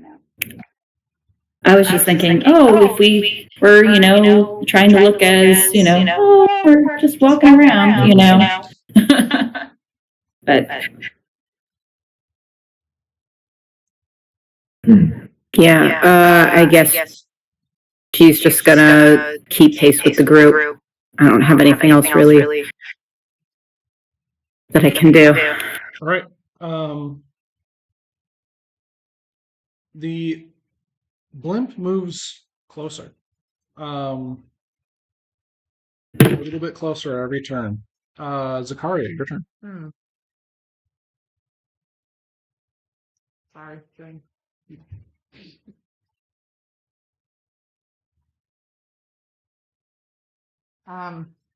What do we think if I take the body and we split up? Yes. do you want to meet in the Zorsiskin, Quinter? Yeah. So I will feel around, find the invisible body being held by the invisible servant. I feel like my invisible, I tell my unseen servant to kind of like practically bump into you. Perfect. Okay, and then I'll just kind of like as gently as I can. I'm gonna try and do like a around the back of my neck, like fireman's carry, in a way that I can just kind of look a little bit casual and not like this. Just this is how I run. Doesn't everybody run like this? Okay, try and make it a little bit more casual. I expect Notre Dame. Yeah, best I can. Awesome. And I will go my speed in a different direction than the group is going. All right, great. So you're going one direction. People are going another direction. Morton, you're up next. I'm gonna finish killing birds. All right. So give me another attack roll. Can I, as a secondary action, use Mage Hand to grab a bird? It can lift up to 10 pounds. Since it can't attack, 10 pounds of force could be enough to restrain. I think a mage hand is an action to cast, Okay. so you can't do that and attack in the same round. Oh, okay.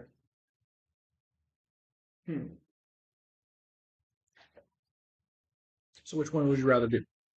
Okay, so I guess Mage Hand and grab a bird.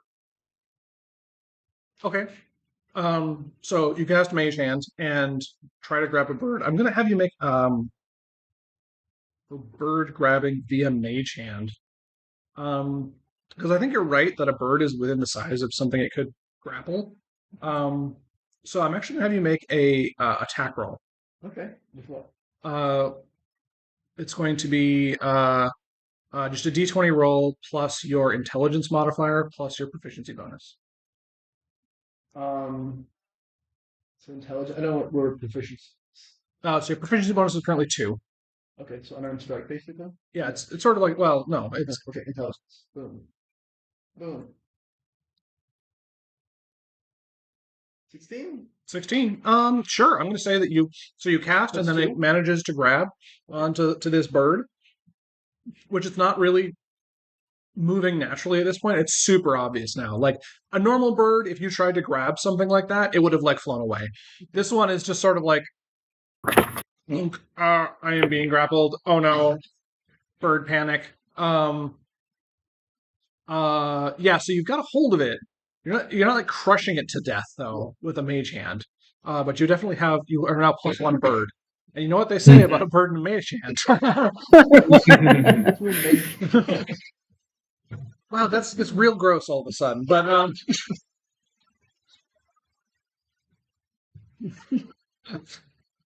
don't know how that happened. Speaking of honor, it's your turn. I'm probably gonna run too. Okay, also running. Great. So we have 4 runs and 1 bird wrangler. At the end of the round, the blimp is now roughly overhead, and a big like spot lantern turns on. So this is literally like a flaming source with a background to kind of like project it in a specific direction. It shines, and the entire area around the gallows is basically as bright as day from the baleful glare of this torch. It's a quick blimp. Okay. Puts normal blimps. Blimp nipples. How high up is? At this point, let's say like 300 feet. Okay. 1 Irwin. Peril, you have another round. Zoom, you're got my initiative in the wrong order. Zoom, you're up. Can we like? Is there? Does the city have like a sewer system that we can perhaps duck into? I mean, what fantasy city does not have a sewer system? Yeah, it definitely has one. You'd probably need to make like a quick investigation check to see if you can find an entrance nearby. Okay. Investigation.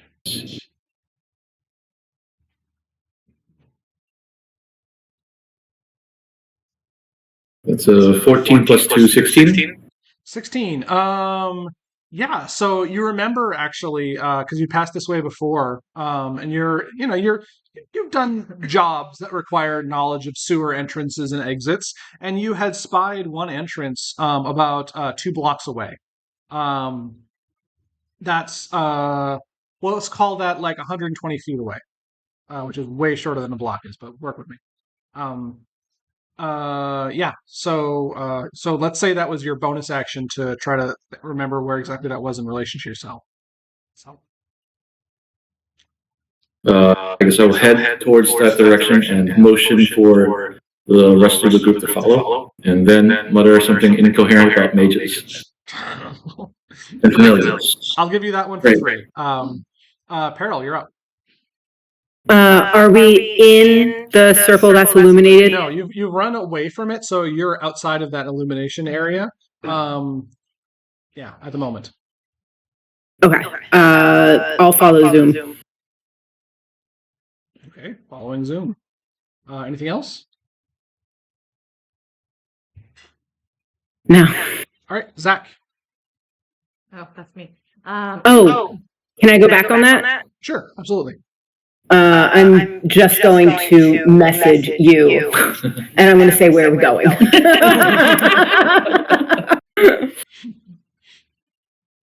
Okay, great. Zakaria. Okay, Yeah. so No, I think it's your turn. I would like to look around and see if there is an abandoned building I can duck into. Sure. Give me a quick perception check.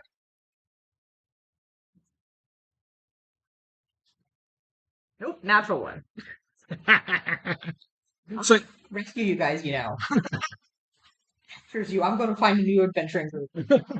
So you look around and there's buildings nearby, and you just kind of like panic. Like you're like, doors, buildings, doors. How do I get into it? And you like realize that you're trying to get you've been doing the equivalent of pushing on a pull door for like a few seconds, and you're like, wait, no, I can't get through this, and then so you spend pretty much your entire round trying to move into an entranceway that wasn't really an entranceway. It was like a window that had been boarded up or something. Awesome. Um, Like movement. sure, yeah. Okay, then in that case, I'll just use my movement to continue my speed in like the opposite direction of the party. All right, so you continue moving away from the rest of them. Yeah. Morton, what about you? Kill the restrained bird. Okay. Great. Give me an attack roll.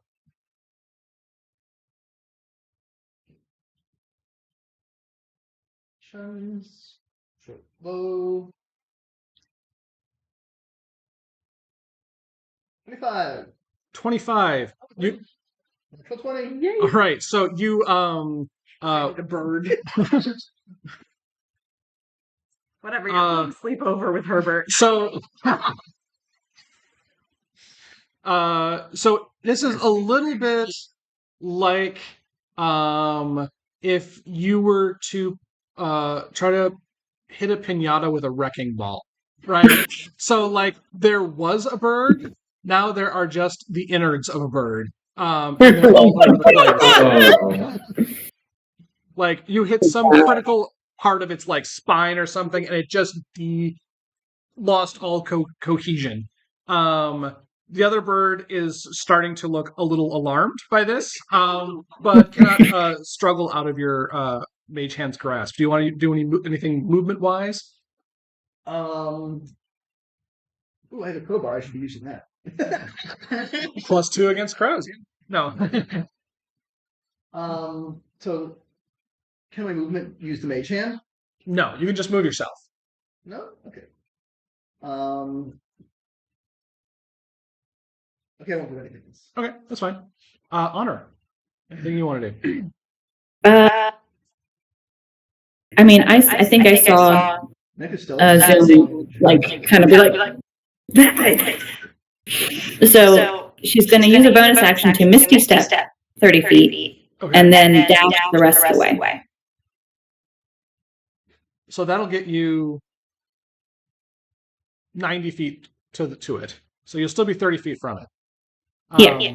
But yeah, you're very close to it's like this just this grating that is clearly a pick up and move kind of scenario.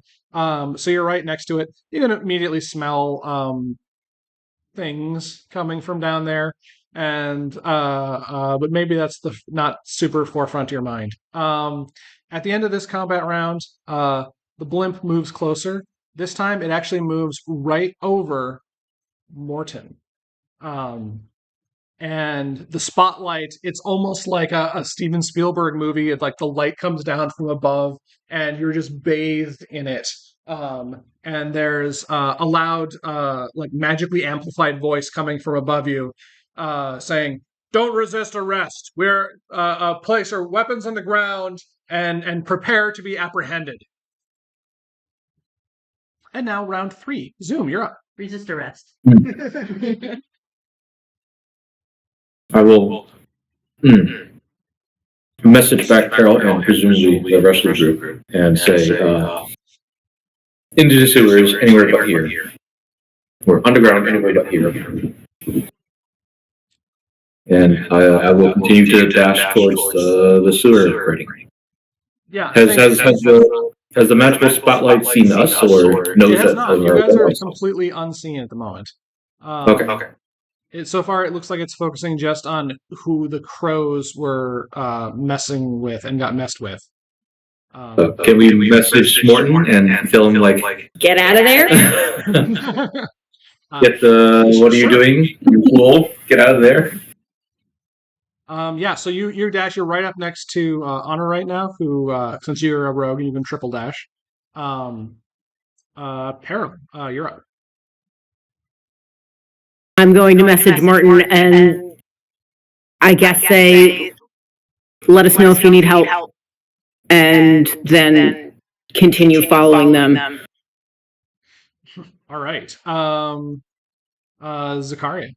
Do I know that they're like going to a sewer? I like split off from I don't think couple. you Yeah, I do. don't I think think I do. you probably have heard like some of the noise of like the blimp, and you probably absolutely heard the yelling, even with your perception. Yeah. Um, maybe you didn't quite get all the details of it or Yeah. whatever, but yeah. Okay. Then I will continue moving away from them and just kind of zigzagging, changing directions Oh a yeah, bunch of times. serpentine, Yeah, serpentine. serpentines.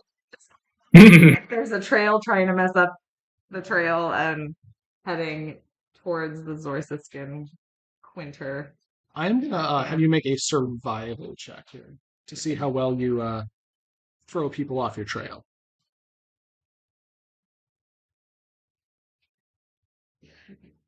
7. 7. Minus Man, when the push comes to shove. Cool.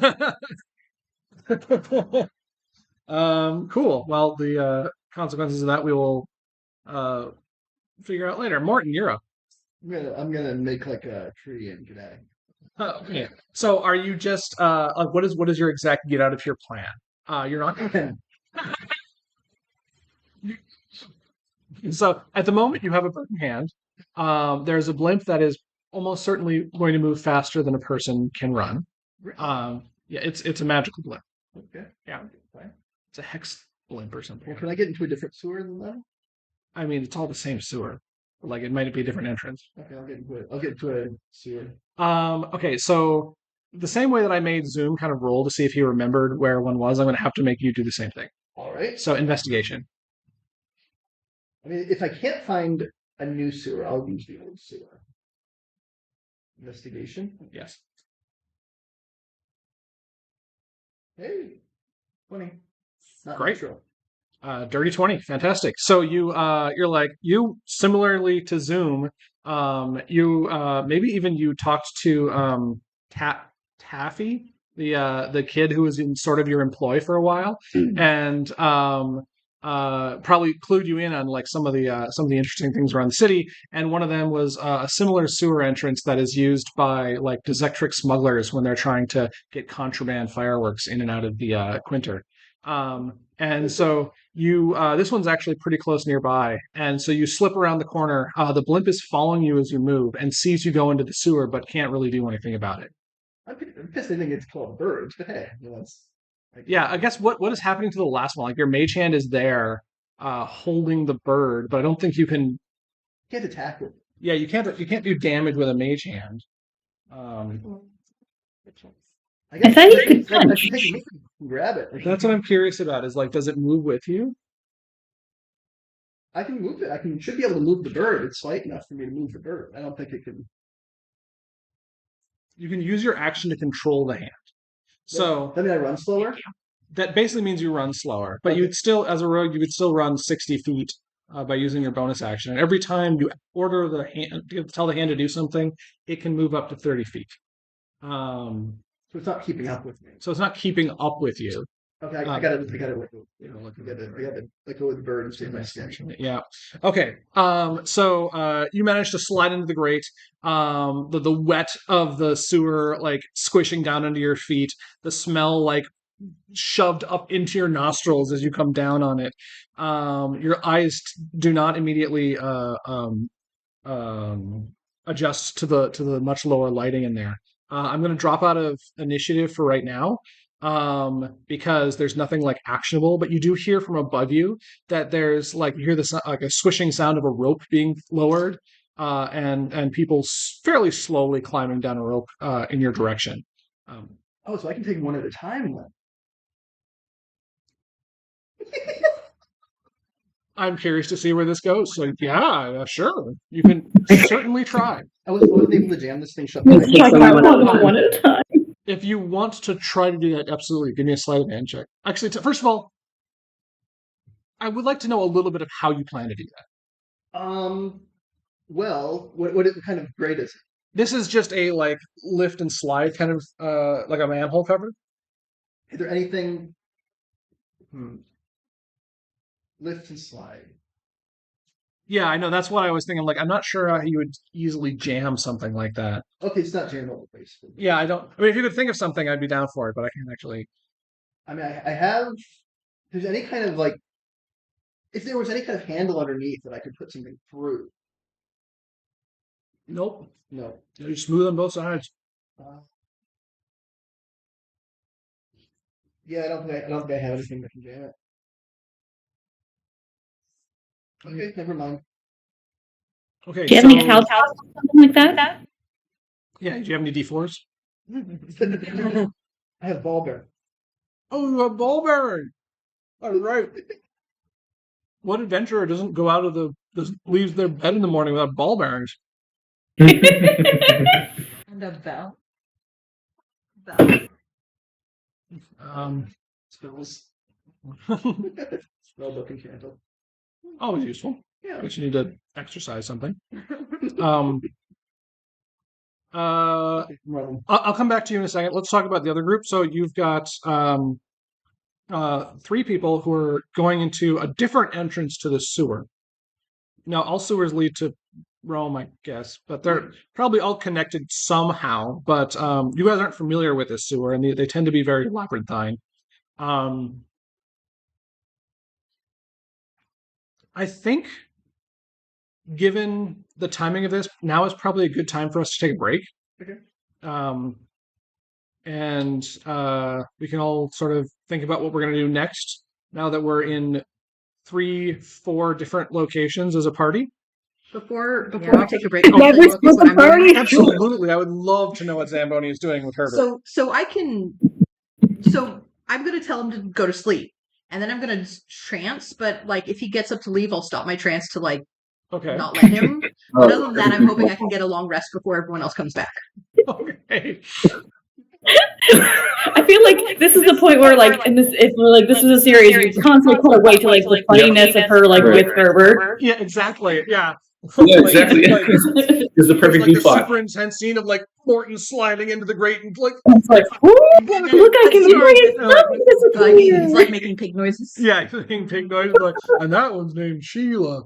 And then That's a good pig noise. Well, you've done this before.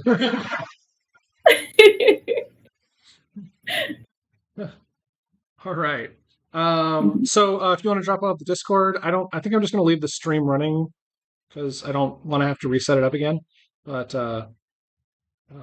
yeah, cool. Great first half, guys. Go use the bathroom and take a break and stuff. Cool. Okay, Ryan, I think we should order some food. Good idea. I'm ready for food. Does anyone else need food?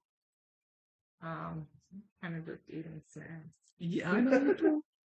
Do you have any recommendations, Jeremy, of good places that will deliver to us? What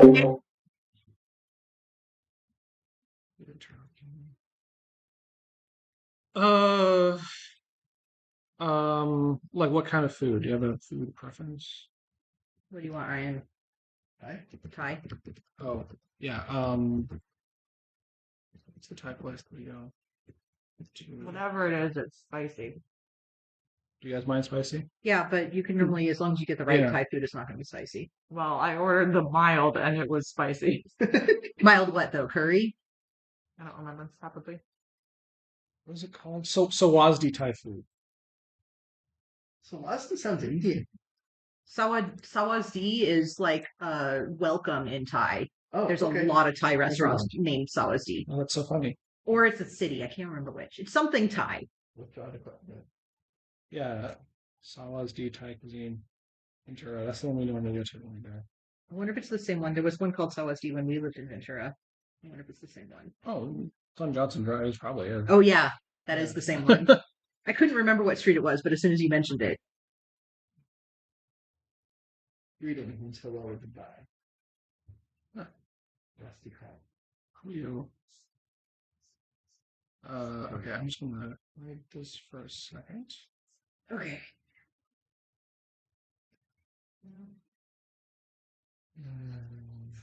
Discord. Do you know what you want, Ryan? What they have? I'm looking it up.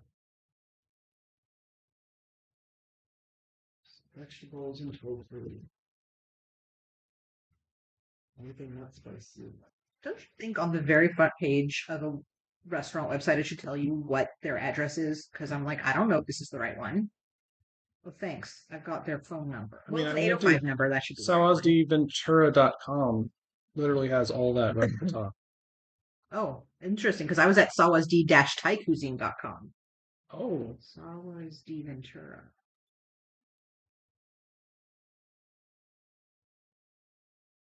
oh, because they have multiple locations. That's why. Because if you go to the home from there, you get to the Sawasd Thai. That must mean it's like a Okay. chain. Great. Start your carry-out order. No, delivery not available. Table of Fusion. Oh, I'm that's so Dragon sorry. Have you gotten delivery from there before? Yeah, Sorry. absolutely. But maybe Where's that's that one? it's 150 in a lot of Asian places. It's the, Well, but why will it let me order for carry-out and not delivery? oh, I don't know. The rest of them look like Velma. I should have said. Are you ordering directly from? It's supposed to be about. Okay. Yes. Oh. It was Dragonborn as well. Yeah, I've only ordered from Grubhub. Okay. Grab Well, one. the Okay. Velma part comes through. Okay. The Dragonborn. Have part you ever comes noticed through. that they don't actually tell you they're charging you fees? They've just raised all the prices on the menu like $1 or $2. Oh, well, they also charge you a So ton of green fees. Yeah. What? I'm ordering through Grubhub so that it'll cost us more money, but they'll bring it here. Okay. What's your address? 9827 Chamberlain Street.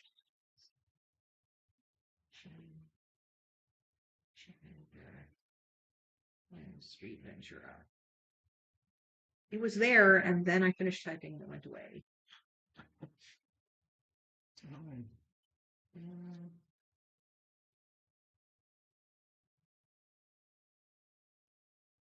Oh, because I put a D at the end. It's Chamberlain Street, not Chamberland Street. Yes, Chamberlain. That's why it went away. Like cereal experience name. I would love some cheese and crackers, cheese and meat sims. Well, luckily for you, there's a Just so happens. I didn't open those ones, but you're welcome to. Oh, I'm.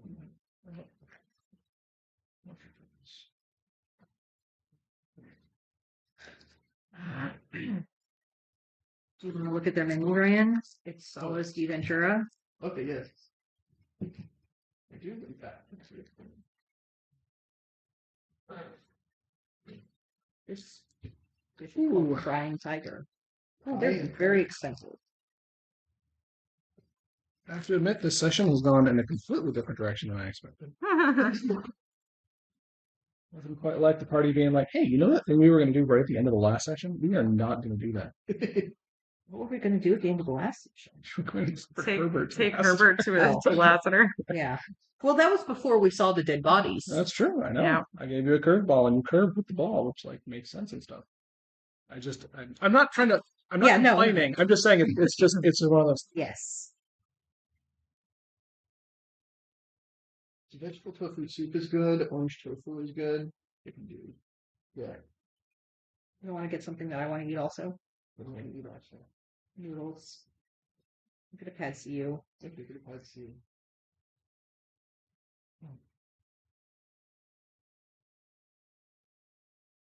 Actually, I wonder what they have like lunch things so that you can have more than one food.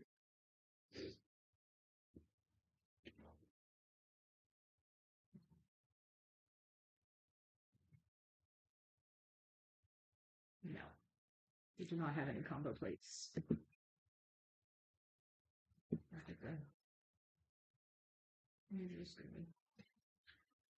I'm really curious to see how the stream goes when we're done, because I can just quickly zip through the VOD, because there will be a VOD, a video on demand afterwards, so we can go and rewatch things.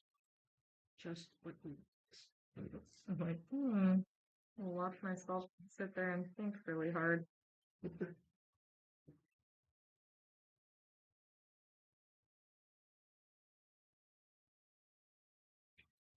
We'll also be happy with the old adult here.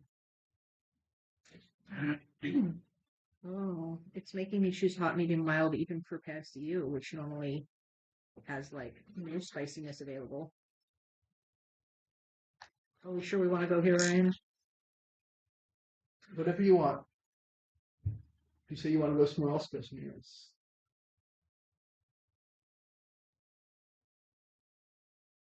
We haven't eaten here before without a problem, but it was also 20 years ago, or I guess I was with you, so it has to be like 10 years ago. Yeah, I don't think about spiciness of food when it comes to things like this because I don't mind spicy food. So Well, they were fine 10 years ago. I don't know what your level of tolerance is, but it was None. But it really depends on what you order at Thai food. Like normally the stir fries aren't spicy when you order mild, and the curries are spicy no matter what you do. So it depends on what you were ordering that was spicy. Well, I'm sure it probably was a curry because I like curry, but I also get mild curry at other Thai places and it's not spicy. So I was pretty surprised when it was painful for me to eat. Okay. Well, do you want to risk it or not? I'm willing to risk it. Okay. That's my vote. I'm gonna get past you then. Okay. you always have this as a backup plan. Yeah, so there we go. What do you want, Ryan? You wanted a soup or something? Oh.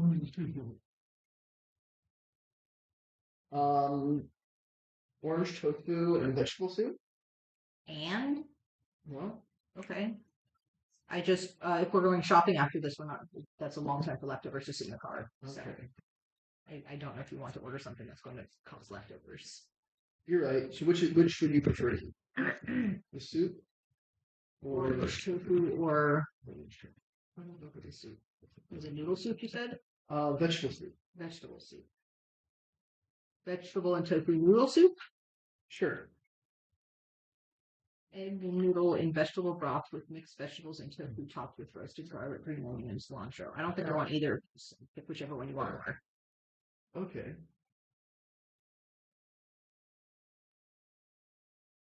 Unless you want tonkatsu. I would have a little bit of tonkatsu. Sometimes delicious.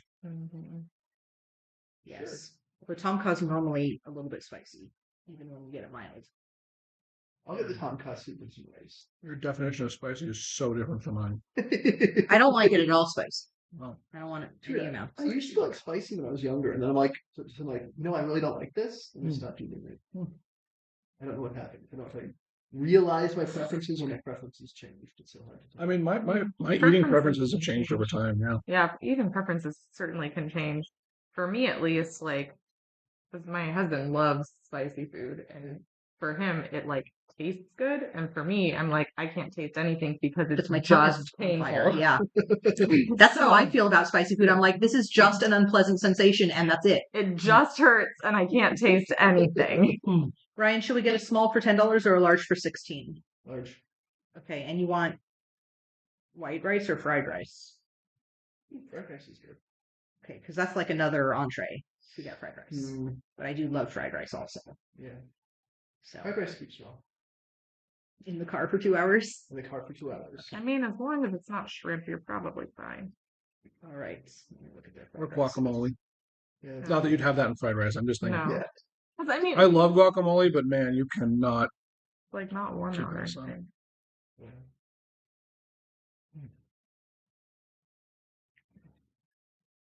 Yeah, like avocados go like straight from adolescence to old age. They have do. no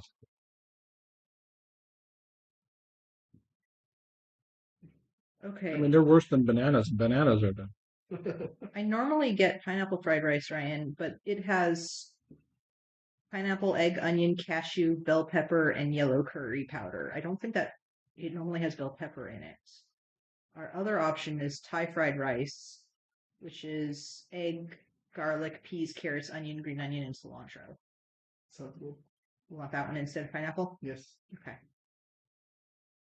Everything else has food in it. Jeremy, do you mind if I lay down for like 5 minutes? Go ahead. I'm not sure where. You can use the guest room if you just need a quick out sign or whatever. Which is why.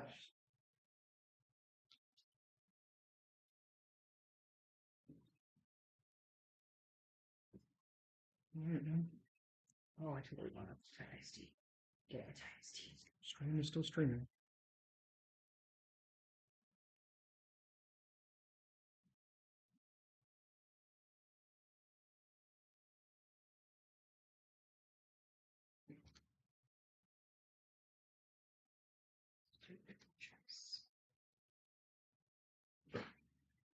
Hmm.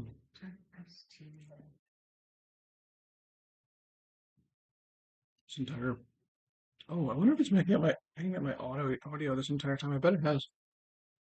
It's recording us talking about Thai food. Yeah. Because I turned off the source for Discord, but I did not turn off my own computer mic.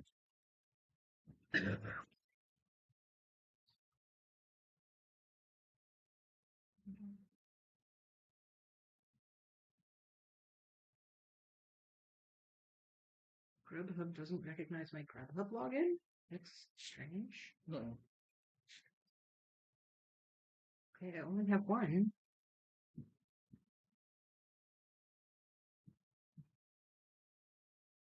Oh, hey Terry.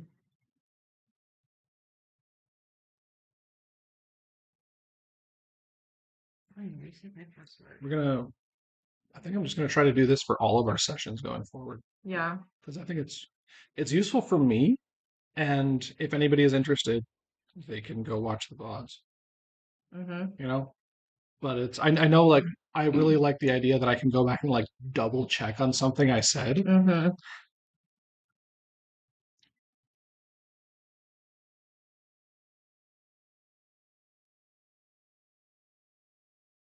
It's funny. It didn't match what was in my password keeper, which isn't actually possible. But I just changed it to match what was Did in you my maybe update your password password and not update your password save like It's keeper thing? possible. That happens to me. It would be strange, but it's possible. Do you know what? I might do that if I didn't realize I had even put an entry in my password keeper. 93004. Yeah.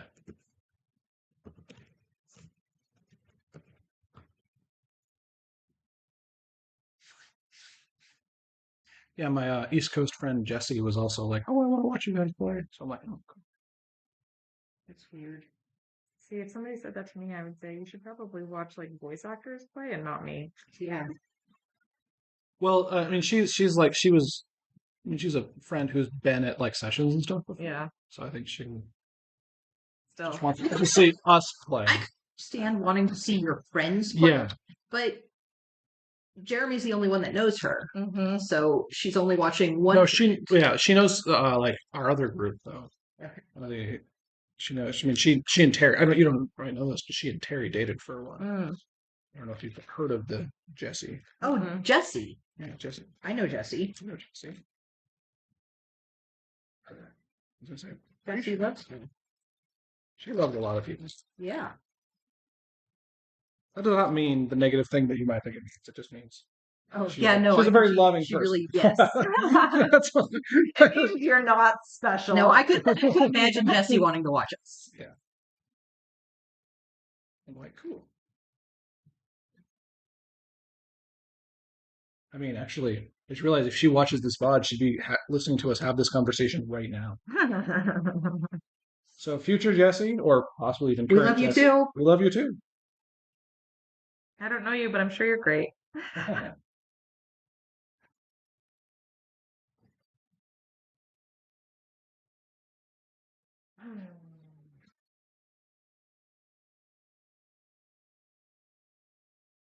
Okay. Hmm. Tip. Optional tip for driver's benefits, but it's not giving me how much tip these are as a percentage of my order. It's just giving me flat amounts. Mm-hmm. That's useless. Oh my god. That's expensive. Delivery fee, other fees, service fee, driver benefits. Yeah, they really rack it up. Yeah. Well, first of all, our food is $52, which is quite high for two Two people. people having lunch. Yeah, that's And a then lot. it goes up to 70 after the fees Whoa. and the tax and Jesus. the. Yeah, all of the DoorDash and Uber Eats and whatever delivery services are such a. But anyway, racket. $1 tip for the driver sounds so low. Mm-hmm. That's what their default was at, and that I feel sorry for those drivers because I bet you lots of people just accept the default. You actually have to put custom tip if you want to give them more than $4. Yeah. And even if I give them $5, it's only 10%.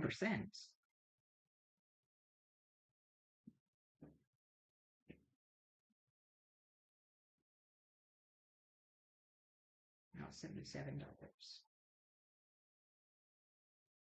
Okay. This is the wrong card.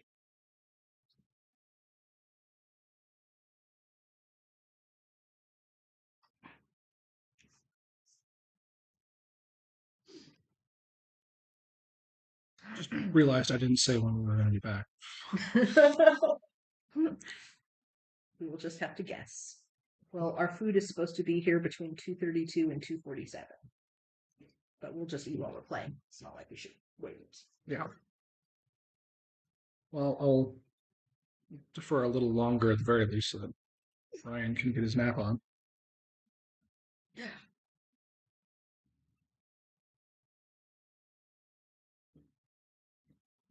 My back doesn't like these chairs. Mm.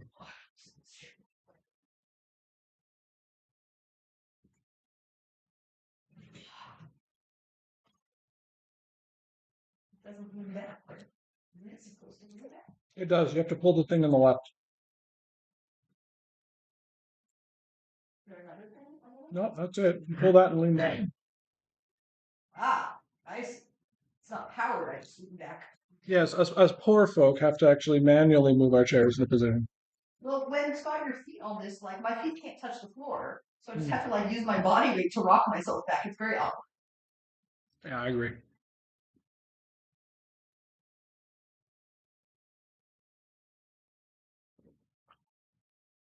Oh, my back is much heavier. It's ankle.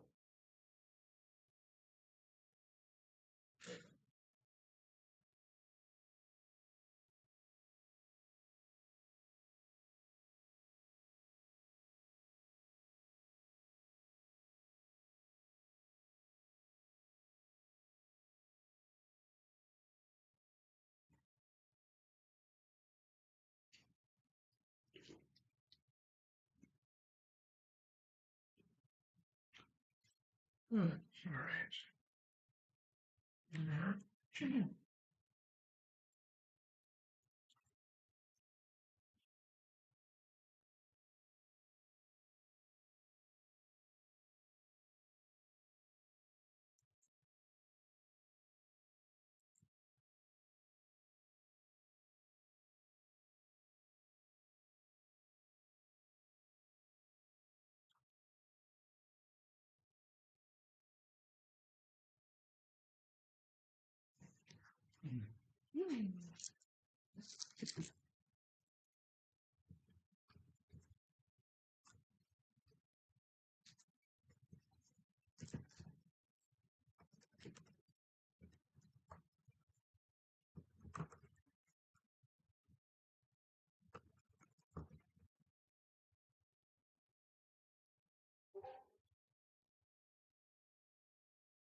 So how long have you had this cough? Since either Thursday night or Friday morning. Anything that went along with it, or just Nope, just been coughing. weird? Yeah. I'm used to getting like a bit of a long cough sometimes after I've had a cold or something. Mm-hmm. My respiratory Yeah. system's a little. I'll effed have up. a cough like that lingers after being sick, but this is literally nothing else. Oh. Do you get allergies? I do. Mm. So it could be related to allergies. Mm. But I would have expected it to pick up when it was really windy like a Mhm. week ago. But I think it is probably something germ related because it kicked in like a week after my first class back teaching kids at the aerial studio. Oh, kids. So kids, yeah. Yeah. When you say kids, like tots, like how The kid? youngest is probably 8 or 9. Oh, Oldest are like 11. okay. So not quite the completely disgusting snot balls that are like. No, I would have nothing to do with Yes. the ones that young. Absolutely not. Gross. Ew. Mhm. Yeah. My almost 3-year-old niece is in that category, but she's actually like the most remarkably clean child that I've ever seen in my life. Like she's always asking her parents or like her grandparents, my parents, to like wipe her hands and like wipe her face and stuff. It's very It's so strange. unusual for a child. It is so strange. I'm like, okay, you're acceptable. You could be near me. Do you just like give the strong arm to all the others? Don't. Ew. Yeah. Gloved hand, of course. Yeah. That and my brother and sister-in-law don't have her in like daycare or anything, so she's like not around other children, which is not good for her development, but it's great for her not bringing home a bunch of diseases. Man, ever since COVID, I feel like I think about diseases so differently. Yeah. Like it's something I'm like, man, if I why don't I just like use cleaning products in my hands after I'm gone out? Like I go out into a a dance or something, and like I could just do that all the time, not when there's a horrible plague, and then I'm Right. gonna get the flu less often, and that sounds good. And it's Yeah. a pretty small change to do. I know. I wish that everybody would have taken the whole like stay home when you're sick thing and like applied it to other things, other illnesses. Yeah. Like it's not from your flu or Yeah, I still don't want the influenza.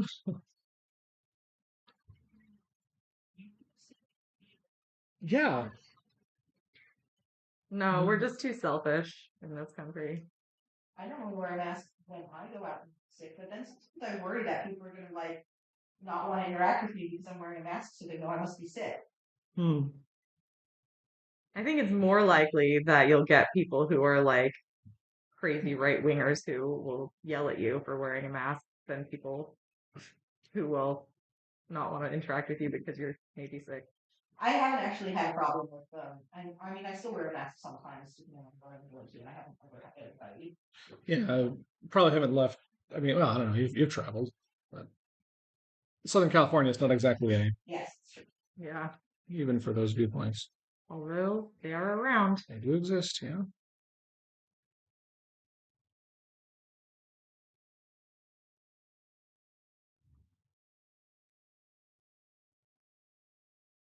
I'm really excited to kick off this other campaign tonight. I'm trying to decide if I, I don't know if the people who are in that are going to feel comfortable with me, streaming this first session. Yeah. Because at least two of them have basically never role played before, Yeah. and I don't know, like it might seem a little intense. It's also only going to be like 30 minutes long, so. Yeah. But then again, then I'd have it recorded when I'm doing my first reading of the setting information, right? Mhm. Although you could just like do it with them and then do a recording of yourself doing like reading the setting info at the end afterwards. True. I could also just record and not stream. That's a thing you can do. Mm-hmm.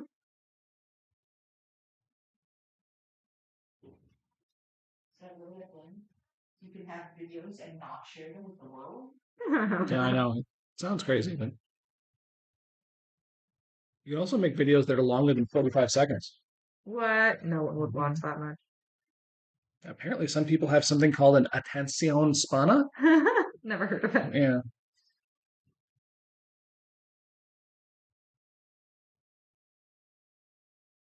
Of course, I say that though. I have definitely spent like an hour after watching YouTube shorts for way too long because something was interesting and then something else was interesting and then time got away from me. So Yeah. Well, it's so funny. I like end up seeing a lot of stuff in the Critical Role subreddit, mhm. and every so often, like not every day, but with a certain amount of frequency, somebody will post in there about like, oh, I'm like really getting into Critical Role and it's like super interesting and I really like it, but there's just so much of it and I can't like, is there like an abridged version? Is there a summary I can read? Like I just won't ever get to the end of it. And I'm like, I don't think you understand the point. Like it's not a race. You don't have to get to the end. Like, Mm. are you enjoying watching it? Then watch it at Yeah. whatever pace works for you. Are you not enjoying watching it? Then don't. Yeah, the only thing I would say is that I think for some people, like being able to like cut out the combat, like I think you could do a one that gets rid of the filler stuff. Not even necessarily just like unnecessary combat, but also like when people take an extra 10 minutes to figure out how a spell resolves or something like that, if you just like cut to the meat, you could probably Mhm. cut down a 3 hour video into like, an hour and a half or something.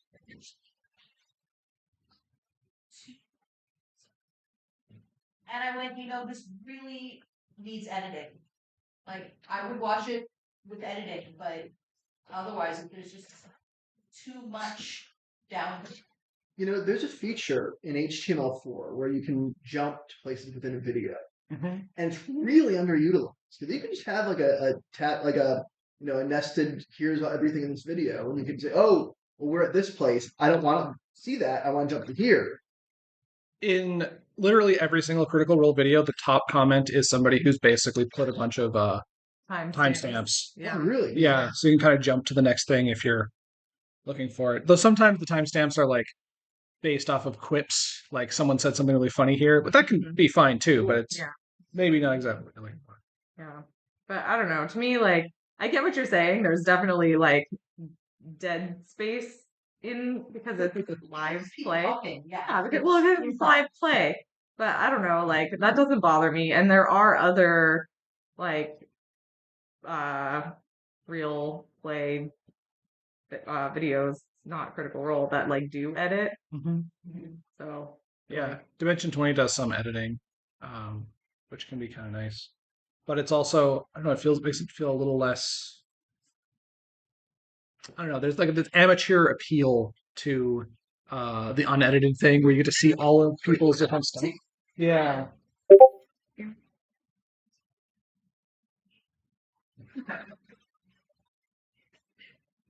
Could someone just edit me to be more like Jason Momoa?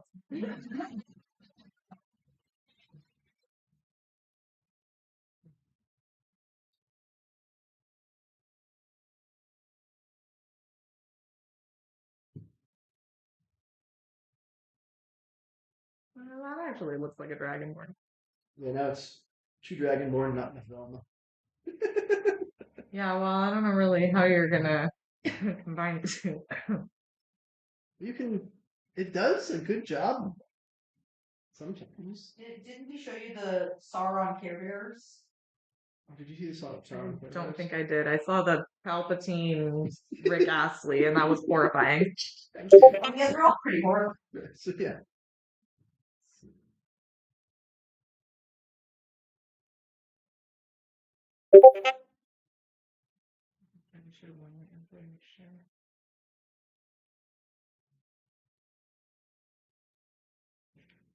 Oh, here we go. Oh my gosh, it's so funny.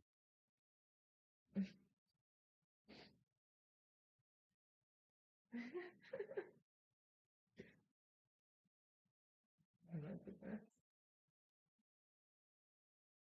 It was like we were Care Bears, and then we found the furries, and The second person to say that. that's great. I also had another one, Transformers at a Ren Fair, which That one actually reminded me of a lot of times when people do like Victorian cosplay of Iron Man or whatever. That's always cool. I like when people do that. Yeah, a this lot stuff, of the Transformers of the Red here were that kind of style of thing.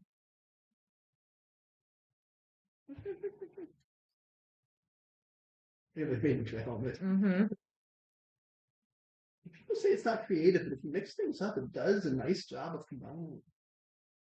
Yeah, and I mean, I don't think it could ever have seen that before, can it? See what? Transformers and a Red Bear? Right, never saw Transformers in there. Just takes one thing and turns it into another. Yeah. Some of the like size comparisons are like really wacky. Yes. Yeah.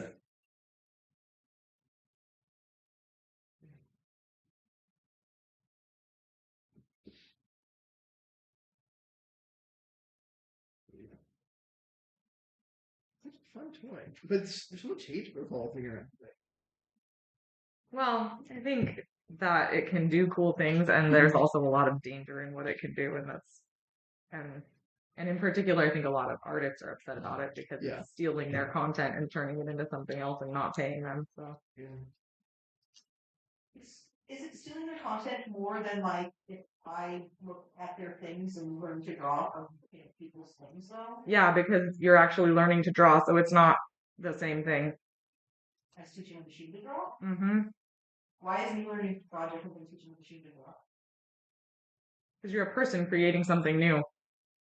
And the computer is just like mashing up things that it saw. I mean, it's neural nets in either case. I mean, if I took a Van Gogh painting and I cut it into 1-inch squares and I rearranged those squares, that would be considered new art. And what the Oh shit! I know what this conversation is.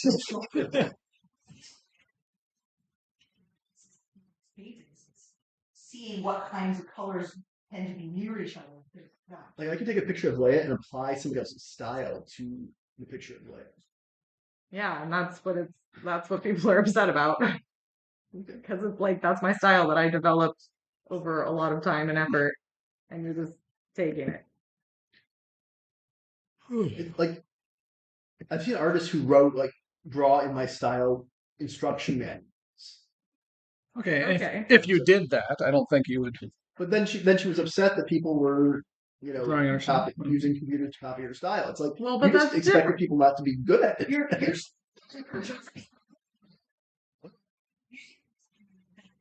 the rules for what computers Yeah. different from what a human is allowed. Yeah, that's the question. Yes. Okay. All right. Turning my camera back on. Muting. Hello, guys. I don't know if you're there yet, but we are. We are. Sorry. Okay. Thankfully, we did not record that. No, we did. Oh, okay. Yeah. So, that was absolutely recorded. We'll take it. Yeah, the audio was still being recorded, but none of the video was.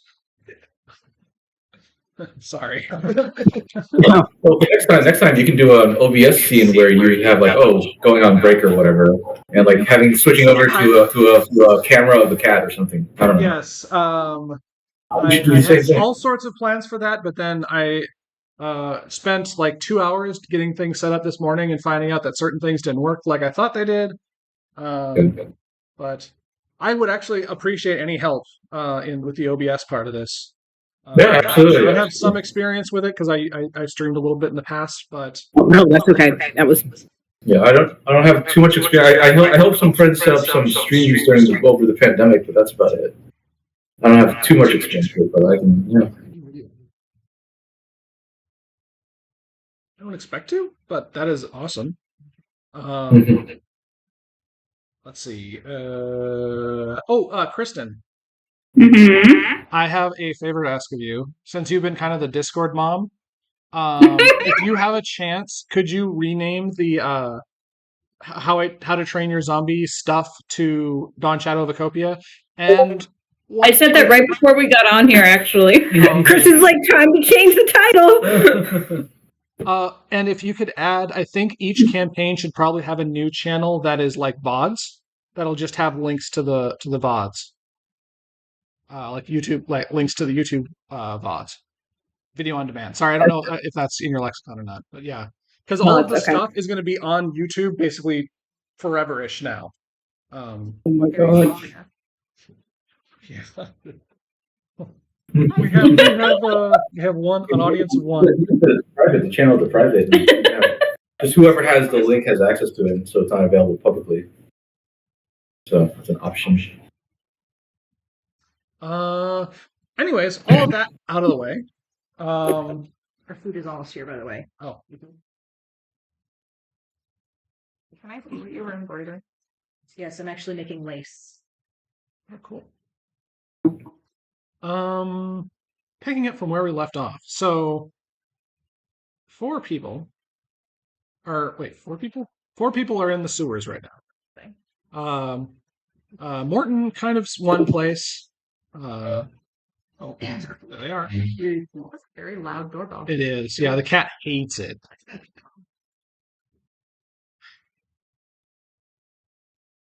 I actually, on my standing Grubhub notes is don't ring the doorbell, it pisses off the cat. And they don't, and so I appreciate that. Yeah, so we have Morton in the sewers sort of doing his own thing, a little bit detached from the rest. Then we have Honor Peril and Zoom, who have not quite as under the gun as much, as it were, who are in a different section. Then we have Zakaria, who is kind of running about willy-nilly. And then we have Zamboni, who is on babysitting duty. Herbert duty. Are you gonna respond?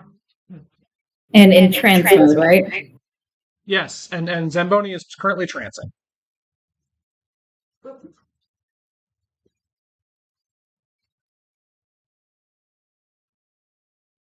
Oh, we've got a soup. I forgot. Oh. The bowl. Yeah, good luck with that. Maybe above the stove and to the left.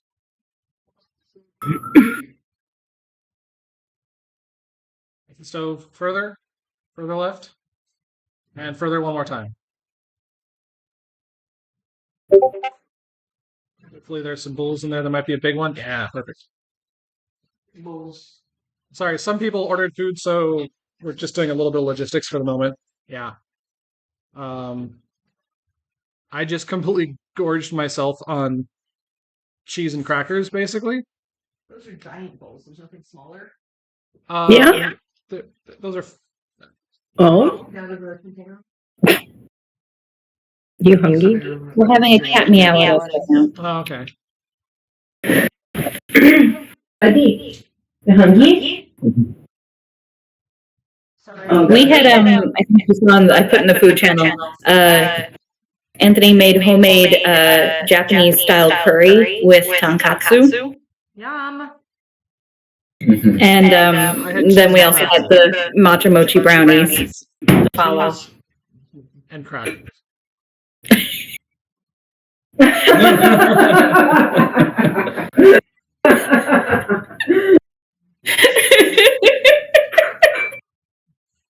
had that one today. I got them right here. Here. I don't know. It didn't look dirty, so maybe you should put it back over here.